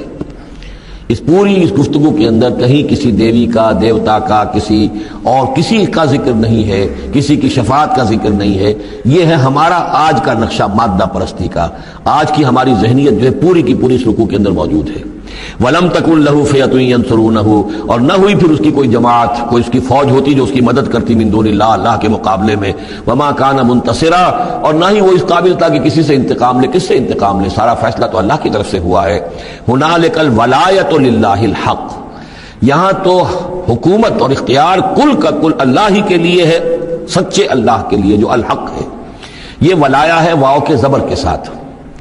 والی کہتے ہیں حاکم کو، مالک کو، والی سے ولایا بنتا ہے۔ ولی کہتے ہیں دوست، پشت پناہ، اور اس سے ولایا بنتا ہے، ولایت باہمی۔ اللہ ولی الذین آمنوا یخرجهم من الظلمات الی النور، اور الا ان اولیاء اللہ لا خوف علیہم ولا هم یحزنون، یہ ولایت ہے واو کے زیر کے ساتھ۔ اور والی ہونا کسی کا، فلاں ملک کا والی فلاں تھا، یعنی وہاں کا حکمران تھا، بادشاہ تھا، تو یہاں کی بادشاہی، یہاں کا اختیار، ہنالک الولایۃ للہ الحق، کل ولایت اللہ ہی کے حق میں ہے۔ ہوا خیر ثوابا و خیر عقبا، یقیناً وہی بہتر ہے انعام دینے والا، اور وہی بہتر ہے نتیجے کے اعتبار سے، عاقبت کے اعتبار سے۔ وَاضْرِبْ لَهُم مَثَلَ الْحَيَاةِ الدُّنْيَا، اور ان کے لیے ذرا بیان کیجئے ایک مثال دنیا کی زندگی کے لیے۔ کَمَاءٍ أَنزَلْنَاهُ مِنَ السَّمَاءِ، جیسے پانی کہ ہم نے اتارا آسمان سے، فاختلط بِهِ نبات الارض، اس کے ساتھ رل مل کر زمین کا جو سبزہ ہے وہ نکل آیا۔ فَأَصْبَحَ حَشِيمًا تَذْرُوهُ الرِّيَاحُ، اب یہ ایک لمبی بات ہے جسے مختصر کیا گیا کہ پھر کچھ عرصے کے بعد وہ سبزہ جو ہے وہ زرد پڑ جاتا ہے، پھر دھوپ کے اندر سوکھ کر پیلا ہو گیا، پھر چورا چورا ہو گیا، پھر وہ چٹیل زمین کی زمین رہ گئی۔ تو زندگی کا یوں سمجھیے کہ جیسے فصل لے لیجئے، کھیت کے اندر آپ نے بیج ڈالے ہیں، ہل چلایا ہے، پانی دیا ہے، اب فصل ہے، لہرا رہی ہے، ہریاول ہے، بڑا دل خوشکن منظر ہے۔ کچھ دنوں کے بعد اسی فصل کے اوپر جو زردی آ جاتی ہے، پھر وہ پک گئی ہے، اس کے بعد وہ کٹ جاتی ہے، کٹنے کے بعد پھر وہی منظر وہی ہے، وہی ویران منظر ہے، اور کہیں کہیں جو ہے وہ جو بھی توڑی کے تن کے کچھ پڑے ہوئے ہیں، اللہ اللہ خیر صلی اللہ۔ یہ جو سائیکل ہے، یہ پلانٹ لائف کی سائیکل ہے، 3 مہینے کی ہے، 4 کی ہے، 6 کی ہے، 7 کی ہے، یہی ہے نا۔ لیکن یہی سائیکل ایک بڑے پیمانے پر انسانی زندگی کی ہے۔ ایک بچہ پیدا ہوا، اس وقت جو ہے بڑی خوشیاں منائی گئی، پھر وہ بڑا جوان ہوا، قوی ہوا، طاقت والا ہوا، پھر اس کے اوپر ادھیڑ ابھر آ گئی، بال میں سفیدی آ گئی، چہرے پر جو ہے وہ جھریاں پڑنی شروع ہوئیں، اس کے بعد پھر اس پر موت وارد ہوئی، پھر اسے قبر میں اتار دیا گیا، وہ مٹی سے تھا اور مٹی میں جا کر مل گیا۔ ایک ہی سپین ایک چل رہا ہے، سائیکل چل رہا ہے۔ یہ انسانی زندگی کا سائیکل ہے، اور یہ جو نباتاتی زندگی کا سائیکل ہے، فرق اس میں کچھ نہیں ہے۔ اوپر سے پانی آیا اور زمین کا سبزہ نکل آیا، اوپر سے روح آئی ہے، اور ہمارے یہ اجساد اس زمین سے نکلے ہوئے ہیں، ان دونوں نے مل کر ہمیں اس حیات دنیاوی کی ایک شکل دے دی ہے۔ روح اوپر سے آئی ہے، زمینی شے نہیں ہے۔ بولے روح من امر ربی، اور یہ کہ زمینی طور پر جو بھی کچھ ہے، جو نظام ہے یہاں کا، اس میں یہ ہمارا جسم بنتا ہے اپنے ماؤں کے پیٹوں میں، اور پھر یہ روح کے ساتھ مل کر اس دنیا کی زندگی کے اندر ایک جو ہے ایک وقفہ امتحان جو ہے اس کو بسر کر رہا ہے۔ وَضْرِبْ لَهُم مَثَلَ الْحَيَاةِ الدُّنْيَا، ان کے لیے دنیا کی زندگی کی مثال بھی بیان کیجئے، کَمَاءٍ أَنزَلْنَاهُ مِنَ السَّمَاءِ، جیسے کہ پانی جو ہم نے اتارا آسمان سے، فَاخْتَلَطَ بِهِ نَبَاتُ الْأَرْضِ، تو پھر اس کے ساتھ سبزہ جو ہے زمین کا رل مل کر نکل آیا، فَأَصْبَحَ حَشِيمًا، پھر وہ ہو گیا چورا چورا، تَذْرُوهُ الرِّيَاحُ، کہ جنہیں ہوائیں لیے اڑتی پھر رہی ہیں، وَكَانَ اللَّهُ عَلَىٰ كُلِّ شَيْءٍ مُقْتَدِرًا، اور یہ اللہ تعالیٰ جو ہے ہر شے پر قادر ہے، اس کے لیے جیسے یہ سائیکل چل رہا ہے تمہارا نباتاتی، ایسے ہی حیواناتی ہے، ایسا ہی تمہارا انسانی زندگی کا ہے۔ المال والبنون زینت الحیات الدنیا، یہ زینت کا لفظ تیسری مرتبہ اس صورت میں آیا ہے، اور یہ اس کا عمود ہے، میں بتا چکا ہوں آپ کو۔ انا جعلنا ما علی الارض زینۃ لہا لنبلوہم ایہم احسن عملا، پھر آیا ترید زینت الحیات الدنیا۔ نبی دیکھیے کئی لوگوں کو گمان نہ ہو کہ محمد بھی دنیا کی زندگی کی زیبائش اور آرائش ہی پر رجھے ہوئے ہیں، معاذ اللہ، صلی اللہ علیہ وسلم۔ اب یہاں فرمایا یہ دنیا کی زندگی جو تمہاری ہے، اس میں اولاد اور مال یہ تمہارے لیے زیبائش ہے، آرائش ہے، لیکن کتنی دیر کی؟ صرف اس زندگی کا معاملہ ہے، اسی کے لیے یہ ساز و سامان ہے جو برت لوگے، یہ رشتے جو ہیں یہ بھی یہیں کے لیے ہیں، آخر میں تو ظاہر بات ہے کہ پھر جو ہے تمہیں اکیلے جا کر پیش ہونا اللہ کی عدالت میں، نہ کوئی باپ تمہارا ساتھ دے گا، نہ کوئی بیوی ساتھ دے گی، نہ کوئی بیٹا ساتھ دے گا، کلہم آتی ہے یوم القیامت فردا، اگلی سورہ جو ہے سورہ مریم، اس کے اندر یہ بات آ رہی ہے، اکیلے جو ہے پھر وہ اپنا پورا محاسبہ جو ہے اس کو فیس کرنا ہے۔ المال والبنون زینت الحیات الدنیا، مال اور بیٹے یہ دنیا کی زندگی کی رونق ہیں، والباقیات الصالحات، باقی رہنے والی تو نیکیاں ہیں، نیکی کوئی کمائی ہے اس 30 سال میں، 40 سال میں، 50 سال میں، تو ان کے لیے بقا ہے، مال کے لیے کوئی بقا نہیں ہے۔ الباقیات الصالحات خیر عند ربک ثواب و خیر عملا، وہ یقیناً بہتر ہیں تیرے رب کے نزدیک ثواب کے اعتبار سے، بدلے کے اعتبار سے بھی، اور توقع اور امید کے اعتبار سے۔ امید اگر کوئی لگانی ہے تو یہ مال اسباب سے نہ لگاؤ، امید اگر لگانی ہے تو اولاد سے نہ لگاؤ، امید لگانی ہے تو کوئی نیکی اگر ہے اور آخرت میں اس کا اجر و ثواب کی توقع ہے تو تمہارے لیے سہارا جو ہے اصل بننا چاہیے وہ۔ وَيَوْمَ نُسَيِّرُ الْجِبَالَ، اب یہ قیامت کا نقشہ کھینچا جا رہا ہے، اور جس دن کے ہم چلائیں گے پہاڑوں کو، وَتَرَى الْأَرْضَ بَارِزَةً، اور تم دیکھو گے کہ زمین بالکل ننگی ہو گئی ہے، کوئی اونچائی نہیں رہی، کوئی نیچائی نہیں رہی، کوئی اونچ نہیں، کوئی ٹیڑھ نہیں، کچھ نہیں، سیدھی چٹیل پہاڑ چل جائیں گے، تو آئی بات ہے کہ یہ اونچائیاں ختم ہو جائیں گی۔ وَحَشَرْنَاهُمْ، اور ہم ان سب کو جمع کریں گے، وَلَمْ نُغَادِرْ مِنْهُمْ أَحَدًا، اور ان میں سے ایک کو نہیں چھوڑیں گے، کوئی بھی نسل انسانی کا جو حضرت آدم سے لے کر اور قیامت کے آخری ساعت تک جو لوگ بھی پیدا ہوں گے سب کے سب موجود ہوں گے۔ وَعُرِضُوا عَلَىٰ رَبِّكَ صَفًّا، وہ پیش کیے جائیں گے اپنے رب کے سامنے صفیں باندھے ہوئے۔ لَقَدْ جِئْتُمُونَا كَمَا خَلَقْنَاكُمْ أَوَّلَ مَرَّةٍ، یہ پہلے بھی مضمون آ چکا ہے، آ گئے ہونا ہمارے پاس جیسے کہ ہم نے پیدا کیا تھا پہلی مرتبہ۔ پہلی مرتبہ کب؟ عالم ارواح میں، وہ اکٹھے تھے سب کے سب۔ بعد میں جو دنیا میں پیدائش ہماری ہوئی ہے یہ تخلیق ہے دوسری مرتبہ، یہ زمینی تخلیق کے ساتھ روح کو جوڑ کر جو ہے یہ ہمارا در حقیقت یہ تخلیق ثانی ہے۔ تخلیق اول جو ہے وہ تو ہماری ارواح کی شکل میں ہوئی، اور وہی شکل میں تھی کہ آدم سے لے کر اگر کل دنیا کی زندگی 15,000 برس ہو، فرض کیجئے آدم کے بعد سے لے کر قیامت تک، تو 15,000 برس تک جتنے انسان نسل آدم میں پیدا ہوئے بیک وقت وہ موجود تھے اس وقت بھی، اور بیک وقت موجود ہوں گے قیامت کے میدان میں بھی۔ لَقَدْ جِئْتُمُونَا، آ گئے ہو ہمارے پاس، كَمَا خَلَقْنَاكُمْ أَوَّلَ مَرَّةٍ، جیسے کہ ہم نے پیدا کیا تھا تمہیں پہلی بار۔ بَلْ زَعَمْتُمْ أَن لَّن نَّجْعَلَ لَكُم مَّوْعِدًا، اس وقت ہم نے تم سے ایک قول و قرار لیا تھا، أَلَسْتُ بِرَبِّكُمْ قَالُوا بَلَىٰ، لیکن اس دنیا کی زندگی میں تمہیں یہ گمان ہو گیا تھا کہ تمہارے لیے ہم کوئی وقت، وعدے کا وقت مقرر نہیں کریں گے، یعنی ملاقات نہیں ہوگی، تم بھول گئے تھے اس ملاقات کو، جی چرا رہے تھے ہم سے ملنے سے۔ الذین لا یرجون لقاءنا، جو ہم سے ملاقات کے امیدوار ہی نہیں ہیں، اس خیال ہی کو ذہنوں سے دور رکھتے تھے کہ کبھی اللہ کے حضور میں حاضری ہے۔ ووضع الکتاب، اور اعمال نامہ لا کر رکھ دیا جائے گا، وضع۔ اب وہ اعمال نامہ کیا ہوگا؟ کون سا جوائنٹ قسم کا کوئی کمپیوٹر ہوگا؟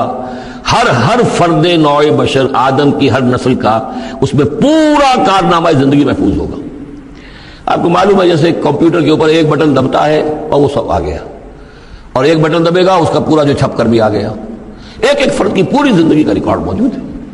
جیسا کہ میں نے کئی بار عرض کیا، ان چیزوں کا ماننا اب جتنا آسان ہو گیا ہے، آج سے 100 برس پہلے ماننا اتنا آسان نہیں تھا۔ کس قدر گہرے ایمان بالغیب کی ضرورت تھی۔ آج تو یہ چیزیں ہمارے حساب کتاب میں آ رہی ہیں، چھوٹے چھوٹے سے بٹن کی طرح کا تو ٹیپ ریکارڈر ہوتا ہے کہ آپ سے ملنے کے لیے کوئی آیا ہے آپ کو پتہ ہی نہیں، اور اس کا جو بٹن ہے جو کوڈ کا آپ بٹن سمجھ رہے وہ ٹیپ ریکارڈر ہے، وہ آپ کے ساتھ جو گفتگو ریکارڈ ہو رہی ہے آپ کو پتہ ہی نہیں۔ تو صورتحال یہ ہو چکی ہے، ذرا لگائیے کہیں پر اور آپ کو معلوم ہوگا کہ آپ کی ساری گفتگو سن لیجیے آپ۔ تو یہ ساری ریکارڈنگ کے ہر چیز محفوظ ہو رہی ہے، اعمال نامے میں ہر شے موجود ہے۔ ووضع الکتاب، اور وہ لا کر اعمال نامہ رکھ دیا جائے گا، کہیں سے وہ کمپیوٹر شاید کس جگہ پر ہے اور وہاں سے وہ انسٹال جو ہے وہاں سے لا کر میدان حشر میں ٹکایا جائے گا۔ ووضع الکتاب فترى المجرمین مشفقین مما فیہ، تم دیکھو گے اب مجرموں کو ڈر رہے ہوں گے، کانپ رہے ہوں گے کہ اس میں کیا کچھ ہے۔ وَيَقُولُونَ، اور وہ کہتے ہوں گے یا ویلتنا، ہائے ہماری شامت، ما لهذا الکتاب، یہ کیسا اعمال نامہ ہے، لا یغادر صغیرۃ ولا کبیرۃ، اس نے تو کسی چھوٹی سی چھوٹی بات کو نہیں چھوڑا، نہ کسی بڑی بات کو چھوڑا، الا احصاها، مگر یہ کہ اس کو محفوظ رکھا ہوا ہے۔ اس نے تو مائنیوٹس ڈیٹیلز کو بھی اومٹ نہیں کیا ہے۔ کیسا یہ اعمال نامہ، ما لهذا الکتاب لا یغادر صغیرۃ ولا کبیرۃ الا احصاها ووجدوا ما عملوا حاضرا، ما عملوا، اور وہ پائیں گے جو بھی عمل انہوں نے کیا ہوگا اسے موجود۔ ولا یظلم ربک احدا، تیرا رب کسی پر ظلم نہیں کرے گا، یہ تمہارے اپنے اعمال ہیں۔ اب دیکھیے یہاں 6 رکوع ختم ہوئے، 7واں رکوع شروع ہو رہا ہے، اور 7ویں رکوع کی پہلی آیت سورہ بنی اسرائیل میں بھی یہی تھی، وَإِذْ قُلْنَا لِلْمَلَائِكَةِ اسْجُدُوا لِآدَمَ فَسَجَدُوا إِلَّا إِبْلِيسَ، بالکل ٹھیک درمیان میں سورہ بنی اسرائیل میں بھی 12 رکوع اس کے ہیں، 12 رکوع اس کے ہیں۔ سورہ بنی اسرائیل کی 111 آیات ہے، سورہ کہف کی 110 آیت ہے، یعنی یوں سمجھیے کہ نہایت حسین، متوازن، ہر اعتبار سے بہت ہی خوبصورت جوڑا ہے۔ اس کی نسبت زوجیت جو ہے اس سورہ بنی اسرائیل اور سورہ کہف کی بہت نمایاں ہے۔ میری ایک کتاب ہے، وہ اس میں آخری جو ہے اسی پر بحث ہے، قرآن حکیم کی صورتوں کا اجمالی تجزیہ، جس میں کہ اس کی نسبت زوجیت کو میں نے بڑی تفصیل کے ساتھ، اگرچہ بڑی اختصار ہے لیکن جامعیت کے ساتھ بیان کر دیا ہے۔ وَإِذْ قُلْنَا لِلْمَلَائِكَةِ اسْجُدُوا لِآدَمَ فَسَجَدُوا إِلَّا إِبْلِيسَ، اور جو یاد کرو جب کہ ہم نے کہا تھا فرشتوں سے کہ جھکو آدم کے سامنے، سجدہ کرو آدم کو، تو ان سب نے سجدہ کیا لیکن نہیں کیا ابلیس نے۔ کَانَ مِنَ الْجِنِّ، اب یہاں وہ حقیقت کھول دی گئی جو بقیہ 6 جگہوں پر نہیں ہے، وہ جنات میں سے تھا۔ فَفَسَقَ عَنْ أَمْرِ رَبِّهِ، فا یہاں پر اب علت کو ظاہر کر رہا ہے، فرشتہ کبھی بھی اللہ کے حکم سے سرتابی نہیں کرتا، فرشتہ اللہ کے حکم کی نافرمانی نہیں کرتا۔ یفعلون ما یؤمرون لا یعصون اللہ ما امرهم، تو یہ جو نافرمانی اس نے کی ہے اس کی وجہ یہ ہے کہ وہ فرشتوں میں سے نہیں تھا، جنات میں سے تھا۔ کان من الجن ففسق عن امر ربه، تو اس نے وہ نکل بھاگا اپنے رب کے حکم سے، یہ نافرمانی کی اپنے رب کے فرمان کی۔ افتتخذونه وذریته اولیاء من دونی، تو سوچو اے اولاد آدم، کیا تم اس کو اپنا ولی بناتے ہو اور اس کی نسل کو، اس کی اولاد کو، اس کے چیلوں چاٹوں کو، اس کے ایجنٹوں کو، ان سے دوستیاں گاٹتے ہو، من دونی، مجھے چھوڑ کر۔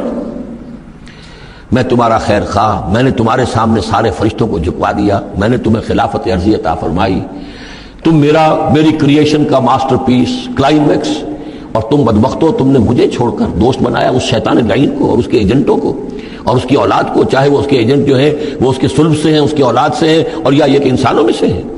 افتتخذونہ وذریتہ اولیاء من دونی، کیا تم اسے اور اس کے اولیاء اور اس کی نسل کے لوگوں کو، اس کی اولاد کو ولی بنا رہے مجھے چھوڑ کر، وہم لکم عدو، جبکہ فی الواقع وہ تمہارے دشمن ہیں۔ بئس للظالمین بدلا، کتنا برا بدل ہے کہ جو ان ظالموں نے اپنے لیے اختیار کیا ہے، اللہ کو چھوڑ کر ان کی رفاقت، اللہ کی دوستی چھوڑ کر اس شیطان لعین کی دوستی۔ ما اشهدتهم خلق السماوات والارض ولا خلق انفسهم، میں نے تو ان جنات کو نہ تو انہیں شہید بنایا تھا آسمان اور زمین کی تخلیق کا، اور نہ ان کے اپنی تخلیق کا۔ وما كنت متخذ المضلین عضدا، اور میں ایسے بہکانے والوں کو اپنا مددگار نہیں بنایا کرتا۔ یہ جو تم نے ان کو میرے برابر بنا دیا، اس کو مجھے چھوڑ کر انہیں ولی بنا لیا، ان کی دوستی کر رہے ہو، تو آسمان کی اور زمین کی تخلیق میں، بلکہ خود ان کی تخلیق میں وہ کوئی اس کے شاہد نہیں ہے۔ وَيَوْمَ يَقُولُ نَادُوا شُرَكَائِيَ الَّذِينَ زَعَمْتُمْ، اور جس دن کہ اللہ کہے گا کہ پکارو ذرا میرے ان شرکاء کو جن کا تمہیں زعم ہو گیا تھا، تمہیں گمان تھا کہ وہ میرے شریک ہیں، فَدَعُوهُمْ، تو وہ پکاریں گے ان کو، فَلَمْ يَسْتَجِيبُوا لَهُمْ، تو انہیں کوئی جواب نہیں دیں گے، وَجَعَلْنَا بَيْنَهُمْ مَوْبِقًا، اور ان کے درمیان ہم ہلاکت والی گھاٹی حائل کر دیں گے، خلیج حائل کر دیں گے، کہ وہ جو شرکاء چاہے اولیاء اللہ ہی ہوں اور چاہے وہ انبیاء ہوں اور چاہے فرشتے ہوں، لیکن وہ کہ خلیج حائل ہوگی ہلاکت کی، وہ ان کی مدد کے لیے یا ان کی بات سن کر ان کے سفارش کرنے کے لیے نہیں آ سکیں گے۔ وَرَأَى الْمُجْرِمُونَ النَّارَ، اور مجرمین جو ہیں ظالم، گناہ گار، کافر، وہ دیکھیں گے آگ کو کہ اب یہ ہے جس میں ہمیں جھونکا جانا ہے، فَظَنُّوا أَنَّهُمْ مُوَاقِعُوهَا، اور انہیں یقین ہو جائے گا کہ اب وہ اس میں ڈال دیے جائیں گے، وَلَمْ يَجِدُوا عَنْهَا مَصْرِفًا، وہ نہیں پائیں گے اس سے کہیں بھی بھاگنے کی کوئی جگہ، اس سے انحراف کی کوئی راستہ۔ وَلَقَدْ صَرَّفْنَا فِي هَذَا الْقُرْآنِ لِلنَّاسِ مِنْ كُلِّ مَثَلٍ، یہ آیت جو کہ تو سورہ بنی اسرائیل میں بھی آیت نمبر 89 ہے، وہاں یہاں یہ آیت 54 ہے، لیکن فرق کیا ہے؟ وہاں ہے وَلَقَدْ صَرَّفْنَا فِي هَذَا الْقُرْآنِ مِنْ كُلِّ مَثَلٍ، وَلَقَدْ صَرَّفْنَا فی القرآن، وہاں الفاظ کا تھوڑا سا فرق ہے، وکان الانسان اکثر شیء جدلا، ہم نے اس قرآن میں کل مثالیں پیدا کر جو بیان کر دی ہیں لوگوں کی ہدایت کے لیے، لیکن یہ کہ وہاں ہے فابا اکثر الناس سے الا کفورا، لیکن اکثر لوگ جو ہیں وہ کفران نعمت ہی پر اڑے رہتے ہیں۔ یہاں فرمایا وکان الانسان اکثر شیء جدلا، لیکن انسان جو ہے تمام مخلوقات سے بڑھ کر ہے جھگڑالو۔ وما منع الناس ان یؤمنوا، یہ الفاظ بھی جو کہ تو سورہ بنی اسرائیل میں بھی آئے تھے۔ وما منع الناس ان یؤمنوا، آیت نمبر 94 ہے یہ وہاں، وما منع الناس ان یؤمنوا اذ جاءهم الهدى ويستغفروا ربهم، اور نہیں روکا لوگوں نے کو ایمان لانے سے جبکہ ان کے پاس ہدایت آ گئی کہ وہ استغفار کرتے اپنے رب سے، الا ان تاتیہم سنت الاولین، وہاں آیا ہے الا ان قالوا ابعث اللہ بشرا رسولا، کہ ان کو ایمان سے روکنے والی ان کا یہ خیال تھا کہ کیا اللہ تعالیٰ نے انسان کو رسول بنا کر بھیجا ہے۔ یہاں فرمایا الا ان تاتیہم سنت الاولین، ان کو جو روکا گیا ہے، وما منع الناس ان یؤمنوا اذ جاءهم الهدى، یہ جو رک گئے ہیں جب ہدایت ان کے پاس آ گئی کہ ایمان نہیں لا رہے اور استغفار نہیں کر رہے، الا ان تاتیہم سنت الاولین، مگر یہ کہ ان پر آ کر رہے گی اب وہی جو پہلو کا جو انجام ہوا تھا وہی ان کے اوپر بھی مسلط ہوگا، او یاتیہم العذاب قبلا، یا یہ کہ عذاب ان کے سامنے آ جائے گا۔ وما نرسل المرسلین الا مبشرین ومنذرین،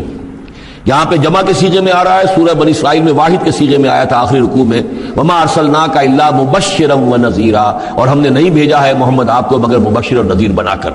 یہاں جمع کے سیغے میں وما نرسل المرسلین الا مبشرین ومنذرین ویجادل الذین کفروا بالباطل، اور یہ کافر جو ہیں یہ جھگڑتے ہیں کفر اور بالباطل، جھوٹ کے لیے، جھوٹ کی طرف سے،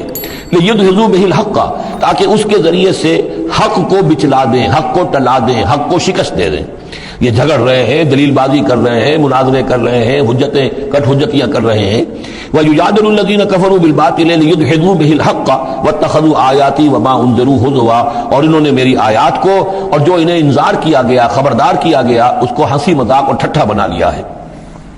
وَمَنْ أَظْلَمُ مِمَّنْ ذُكِّرَ بِآيَاتِ رَبِّهِ، اس شخص سے بڑھ کر ظالم کون ہوگا جسے اس کے رب کی آیات کے ذریعے سے نصیحت کی جائے، یاد دہانی کرائی جائے،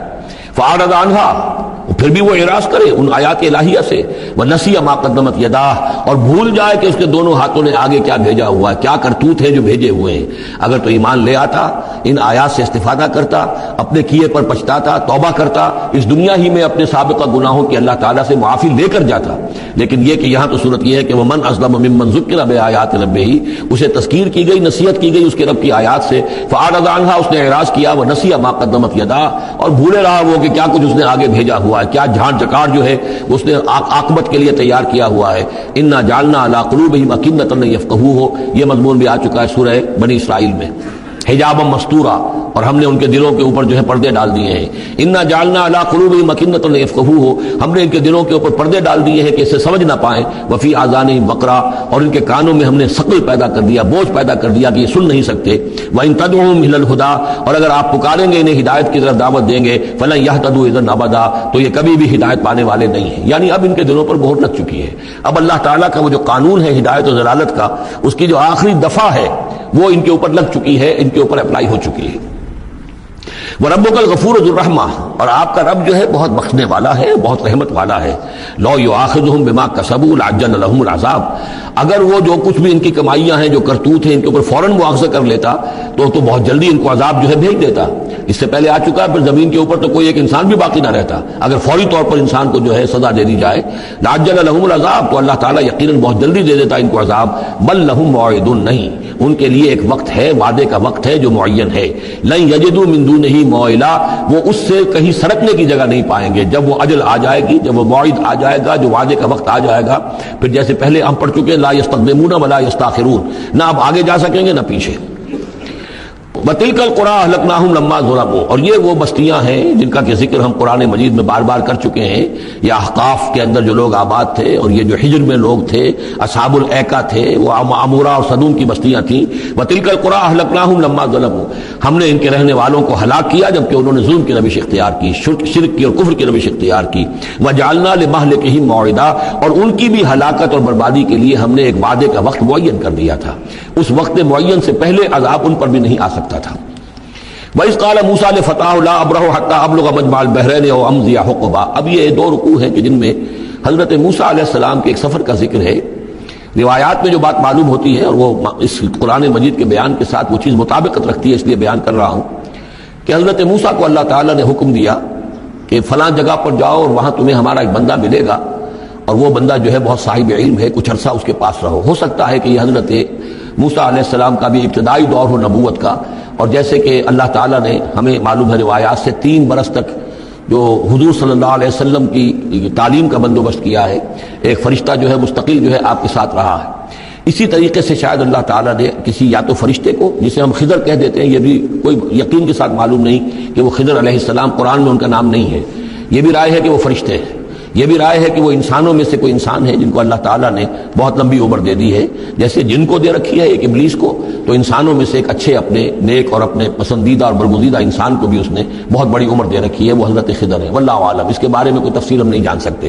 لیکن یہ کہ حضرت موسیٰ علیہ السلام سے کہیں کسی جگہ پر ان کو یہ خیال آ گیا کہ شاید اس وقت روئے ارضی پر سب سے زیادہ علم جو ہے اللہ تعالیٰ نے مجھے عطا کیا ہے، لیکن اس کے لیے پھر ذرا تعدیباً اور تربیتاً اور تعلیماً اب انہیں کہا گیا کہ فلاں ہمارا بندہ فلاں جگہ جاؤ، تمہاری ملاقات ہوگی، کچھ دیر اس کے پاس رہو اور دیکھو کہ وہ اس سے کیا حکمت تم سیکھ سکتے ہو۔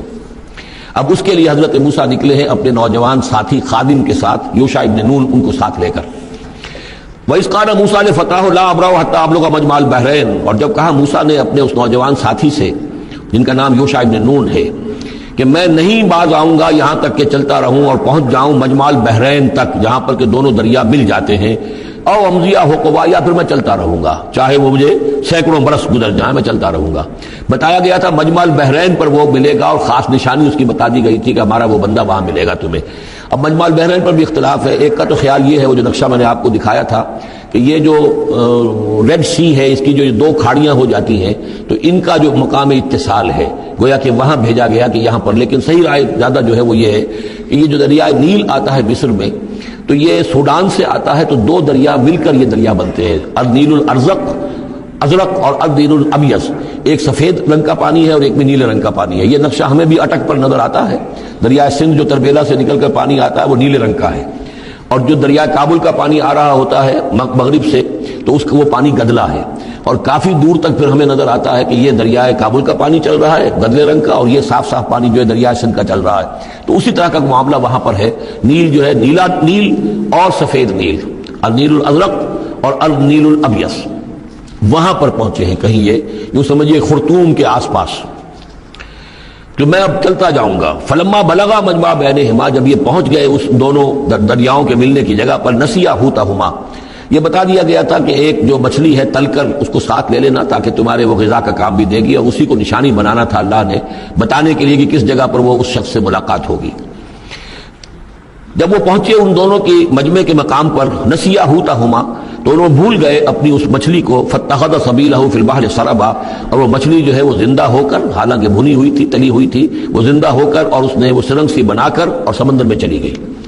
فلما جاوزا، اب یہ نقشہ جو ہے یہ ان کے جو ساتھی تھے یوشع ابن نون، انہوں نے دیکھا ہے اپنی نگاہ سے کہ یہ معاملہ ہوا ہے، لیکن یہ کہ اس کا تذکرہ کرنا حضرت موسیٰ علیہ السلام سے بھول گئے۔ فلما جاوزا، جب وہ وہاں سے آگے نکل گئے، قال لفتاه آتنا غداءنا، انہوں نے اپنے اس نوجوان ساتھی سے کہا، خادم سے، کہ بھائی ہمارا وہ کھانا لے آؤ، ناشتہ لے آؤ، لقد لقینا من سفرنا هذا نصبا، اب ہمیں اس سفر سے کوئی تکان طاری ہو گئی ہے، ایگزاسشن ہو رہی ہے۔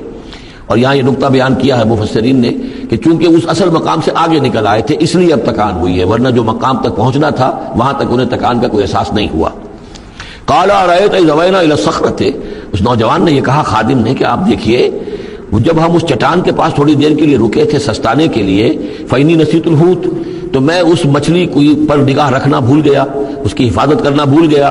وما انسانیہ الا الشیطان ان اذکرہ، اور شیطان نے مجھے بلائے رکھا کہ میں آپ سے ذکر بھی نہیں کر سکا۔ واتخذ سبیلہ فی البحر، وہ تو زندہ ہو کر اور اس نے اپنا راستہ بنایا اور سمندر میں اتر گئی یا دریا میں اتر گئی۔ عجبا، بہت عجیب یہ واقعہ تھا جو پیش آیا تھا۔ قال ذالک ما کنا نبغی، اب حضرت موسیٰ نے کہا اسی کے تو ہم تلاش میں تھے، یہی تو نشانی بتائی گئی تھی کہ یہاں پر، اب چلو واپس وہیں۔ فرتدا علی آثارہما قصصا، تو وہ اب لوٹے اپنے نقوش پا کو دیکھتے ہوئے، چونکہ وہیں پہنچنا ہے اب جہاں پر کہ وہ مچھلی جو ہے وہ زندہ ہو کر اور دریا میں اتر گئی تھی۔ فوجد عبدا من عبادنا، اب جو وہاں پہنچے تو پایا ہمارے بندوں میں سے ایک خاص بندے کو، آتیناہ رحمتا من عندنا، ہم نے اسے رحمت عطا کی تھی خاص اپنے پاس سے، وعلمناہ من لدنا علما، اور اسے علم سکھایا تھا خاص اپنے پاس سے۔ یہ علم لدنی ایک اصطلاح ہے جو یہیں سے لفظ اخذ کیا گیا ہے۔ ایک علم وہ ہے جو ہم سیکھتے ہیں، جو بھی پڑھتے ہیں سیکھتے ہیں، تفسیر پڑھی ہے، عربی پڑھی ہے، نحو پڑھی ہے، فقہ پڑھی ہے، یہ علم حاصل ہو رہا ہے، یا جیوگرافی پڑھی ہے، تاریخ پڑھی ہے، ایک وہ علم ہے جو اللہ کسی کے دل میں ڈال دیتا ہے بغیر کسی مادی طور پر دنیاوی اعتبار سے کسی تحصیل علم کی مشقت سے گزرے ہوئے. اس کو علم لدنی کہتے ہیں. لدن کہتے ہیں نزدیک، لدن اللہ، لدنی ہم نے اپنے پاس سے، اپنے خاص خزانہ فضل سے، خاص خزانہ فیض سے اسے علم عطا کیا تھا. ہم نے اسے رحمت بھی دی تھی، آتیناہ رحمۃ من عندنا وعلمناہ من لدنا علما. قال له موسیٰ، ان سے کہا موسیٰ نے، هل اتبعک، اگر آپ اجازت دیں تو میں کچھ عرصہ آپ کے ساتھ رہوں، علی ان تعلمنی مما علمت رشدا، لیکن اس لیے اس شرط کے ساتھ کہ آپ مجھے بھی سکھائیں کچھ جو آپ کو علم دیا گیا ہے اور جو بڑی سعادت مجھے اللہ نے بتایا ہے کہ آپ کو اللہ نے بڑا عقل، بڑی سمجھ بوجھ اور بڑی حکمت عطا کی ہے. قال انک لن تستطیع معی صبرا، انہوں نے کہا کہ دیکھو تم میرے ساتھ رہ کر صبر نہیں کر سکو گے. وَكَيْفَ تَصْبِرُ عَلَىٰ مَا لَمْ تُحِطْ بِهِ خُبْرًا، اور کیسے صبر کرو گے اس چیز پر کہ جس کا کہ علم تمہارے پاس نہیں ہے، جس کا تم نے احاطہ نہیں کیا ہے. تمہیں تو بات بڑی غلط لگے گی، عجیب سی لگے گی. قَالَ سَتَجِدُنِي إِن شَاءَ اللَّهُ صَابِرًا، حضرت موسیٰ نے کہا کہ نہیں، انشاءاللہ آپ مجھے صابر پائیں گے، میں صبر کروں گا. وَلَا أَعْصِي لَكَ أَمْرًا، اور میں آپ کی کسی حکم کی خلاف ورزی نہیں کروں گا. اب دیکھیے یہاں انشاءاللہ صبر کے ساتھ تو آ گیا، وَلَا أَعْصِي لَكَ أَمْرًا، آپ کے حکم کی خلاف ورزی نہیں کروں گا. یہاں انشاءاللہ نہیں آیا ہے اور اسی میں خلاف ورزی ہو گئی، یعنی یہ کہ انہوں نے جو حکم دیا تھا پھر اس کی وہ پابندی نہیں کر پائے. وَلَا تَقُولَنَّ لِشَيْءٍ إِنِّي فَاعِلٌ ذَلِكَ غَدًا، اس کے ساتھ اس کو جوڑ لیجئے جو پڑھا ہے اسی صورت میں. حضور سے کہا گیا تھا کبھی نہ یہ کہیے گا. یہاں بھی کہتے ہیں انشاءاللہ میں کوشش کروں گا، انشاءاللہ اللہ تعالیٰ کے فضل و کرم سے میں آپ کے حکم کی خلاف ورزی نہیں کروں گا. قال فإن اتبعتنی، اب یہ حکم ہے ان کا. انہوں نے کہا کہ اگر تم میرے ساتھ چلنا چاہتے ہو، رہنا چاہتے ہو، فلا تسألنی عن شیء، تو کسی چیز کے بارے میں مجھ سے خود مت پوچھنا، حتی احدث لک منہ ذکرا، یہاں تک کہ میں خود اس کے بارے میں کوئی تذکرہ کروں. بس دیکھتے جاؤ جو بھی میرے ساتھ ہو رہا ہے، دیکھتے رہو، آبزرو کرو، چپ رہو، خاموش رہو. میں جب مناسب سمجھوں گا جو اصل حکمت ہے ان چیزوں کی کہ جو تمہارے مشاہدے میں آئیں گی وہ میں تمہیں بتا دوں گا، لیکن تم مجھ سے سوال نہیں کرو گے. فانطلقا، اب وہ دونوں چلے، گویا کہ حضرت موسیٰ نے وہ بات مان لی. حتی اذا رکبا فی السفینۃ، یہاں تک کہ جب وہ دونوں سوار ہوئے کشتی میں. خرقہا، اب ان صاحب نے، یہ جو صاحب موسیٰ انہیں کہیں یا حضرت خضر کہیں، انہوں نے کشتی کا ایک تختہ اکھاڑ دیا.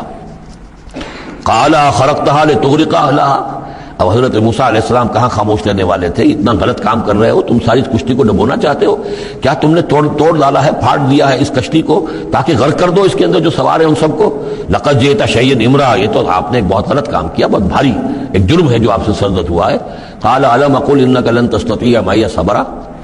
انہوں نے کہا کیا میں نے نہیں کہا تھا کہ تم میرے ساتھ صبر نہیں کر سکو گے. تو اصل بات سمجھ لیجئے وہ کیا ہے کہ دنیا میں جو ظاہر میں کوئی عمل ہو رہا ہوتا ہے ہم اس کو دیکھتے ہیں، اس کے پیچھے اللہ کی کیا مشیت کام کر رہی ہے وہ ہمیں نظر نہیں آتی. بظاہر کوئی شے ہمارے لیے بری ہے، اس کے پیچھے کوئی خیر آ رہا ہے،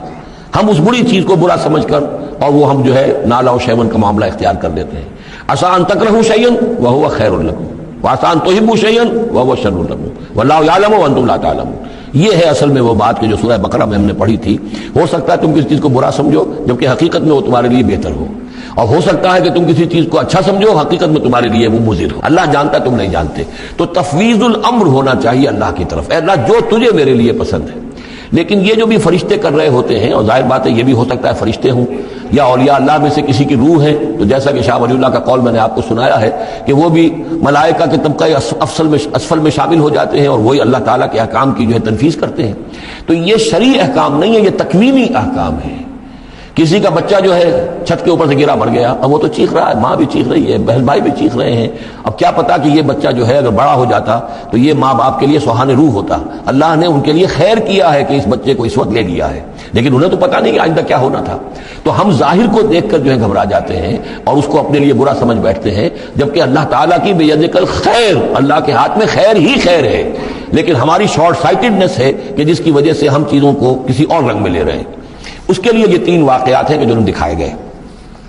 قال لا تؤاخذنی بما نسیت ولا ترهقنی من امری عسرا، تو انہوں نے کہا، حضرت موسیٰ نے عرض کیا لا تؤاخذنی بما نسیت، مجھ سے مواخذہ نہ کیجئے اس پر کہ میں بھول گیا کہ میں نے آپ سے وعدہ کیا تھا کہ میں آپ سے کوئی سوال نہیں کروں گا. ولا ترهقنی من امری عسرا، اور نہ دباؤ ڈالیے مجھ پر میرے معاملے میں کچھ زیادہ سختی نہ کیجئے. ایسا نہ ہو کہ ایک ہی دفعہ کی میری غلطی کے اوپر کہتے ہیں جاؤ اب یہاں سے، بلکہ ذرا یہ نرمی کیجئے. فانطلقا، پھر چلے دونوں. حتی اذا لقیا غلاما قتلہ، اور جب ایک نوجوان سے ملاقات ہوئی اس نے قتل کر دیا اس کو، حضرت خضر نے. قال قتلت نفسا زکیۃ بغیر نفس، حضرت موسیٰ علیہ السلام پھر بولے یہ کیا کیا آپ نے؟ ایک بے گناہ جان کو آپ نے قتل کر دیا اس کے بغیر کہ اس نے کسی کا خون بہایا ہو. لقد جئت شیئا نکرا، یہ تو آپ نے بہت ہی نامعقول حرکت کی ہے. قال الم اقل انک لن تستطيع صبرا، نبی ذرا ڈانٹ کے انداز میں کہا الم اقل لک، کیا میں نے نہیں کہا تھا تم سے کہ تم میرے ساتھ صبر نہیں کر سکو گے؟ قال ان سالتک عن شیء بعدها فلا تصاحبنی. حضرت موسیٰ نے عرض کیا کہ اچھا ٹھیک ہے، اب اگر تیسری مرتبہ مجھ سے غلطی ہو جائے، دوسری مرتبہ اور مجھے معافی دے دیں، اگر اب میں اس کے بعد کوئی آپ سے سوال کروں تو پھر ٹھیک ہے، آپ مجھے اپنے ساتھ نہ رکھیے گا. فلا تصاحبنی، پھر یہ کہ میں اپنا راستہ لے لوں گا. قد بلغت من لدنی عذرا، میری جانب سے آپ نے جو ہے حجت قائم کر دی ہے اور آپ عذر جو ہے اب آپ کر سکتے ہیں کہ آپ میرے ساتھ مجھے اپنے ساتھ نہ رکھیں، یعنی خطا میری ہے. فانطلقا، پھر چلے. حتی اذا اتیا اہل قریۃ استطعما اہلها، اور جب یہاں تک کہ وہ پہنچے ایک بستی والوں کے پاس، وہاں انہوں نے ان سے چاہا کہ وہ انہیں کھانا کھلائیں. مسافر جیسے ہوتے ہیں کہ بھائی ہم لوگ آئے ہیں، مسافر ہیں، آپ کی بستی میں آئے ہیں تو ہمیں کھانا کھلائیے. فابوا ان یضیفوہما، تو وہاں کی بستی والوں نے، وہ ایسے کچھ کٹھور اور شقی لوگ تھے، انکار کر دیا ان کی ضیافت سے، انہیں کچھ کھانے کو نہیں دیا. فوجدا فیہا جدارا، وہاں انہوں نے دیکھا ایک دیوار، یرید ان ینقض، کہ بالکل گرنے کو ہے، ٹوٹنے کو ہے، گرنے کو ہے. فاقامہ، تو وہ حضرت خضر نے اس کو سیدھا کر دیا، بنا دیا اور سیدھا کر دیا، مضبوط کر دیا. قال لو شئت لاتخذت علیہ اجرا، تو حضرت موسیٰ نے پھر کہا کہ اگر آپ چاہتے، یہ اتنے ناہنجار لوگ، انہوں نے مسافروں کو کھانا تک نہیں دیا اور آپ نے بغیر مزدوری لیے ہوئے ان کا کام کر دیا، ان کی دیوار سیدھی کر دی. لو شئت لاتخذت علیہ اجرا، آپ اس پر اجرت طلب کرتے ان سے، اور یہ جو اجرت سے جو ہے بہرحال ہم جو ہے کچھ نہ کچھ کھاتے پیتے. قال ھذا فراق بینی و بینک، کہ بس یہ اب میرے اور آپ کے درمیان اب علیحدگی کا وقت ہے. سأنبئک بتأویل ما لم تستطع علیہ صبرا، اب میں تمہیں بتائے دیتا ہوں اصل راز اور حقیقت ان چیزوں کا جس پر کہ آپ صبر نہ کر سکے. اما سفینہ، جہاں تک اس کشتی کا معاملہ ہے، فکانت لمساکین یعملون فی البحر،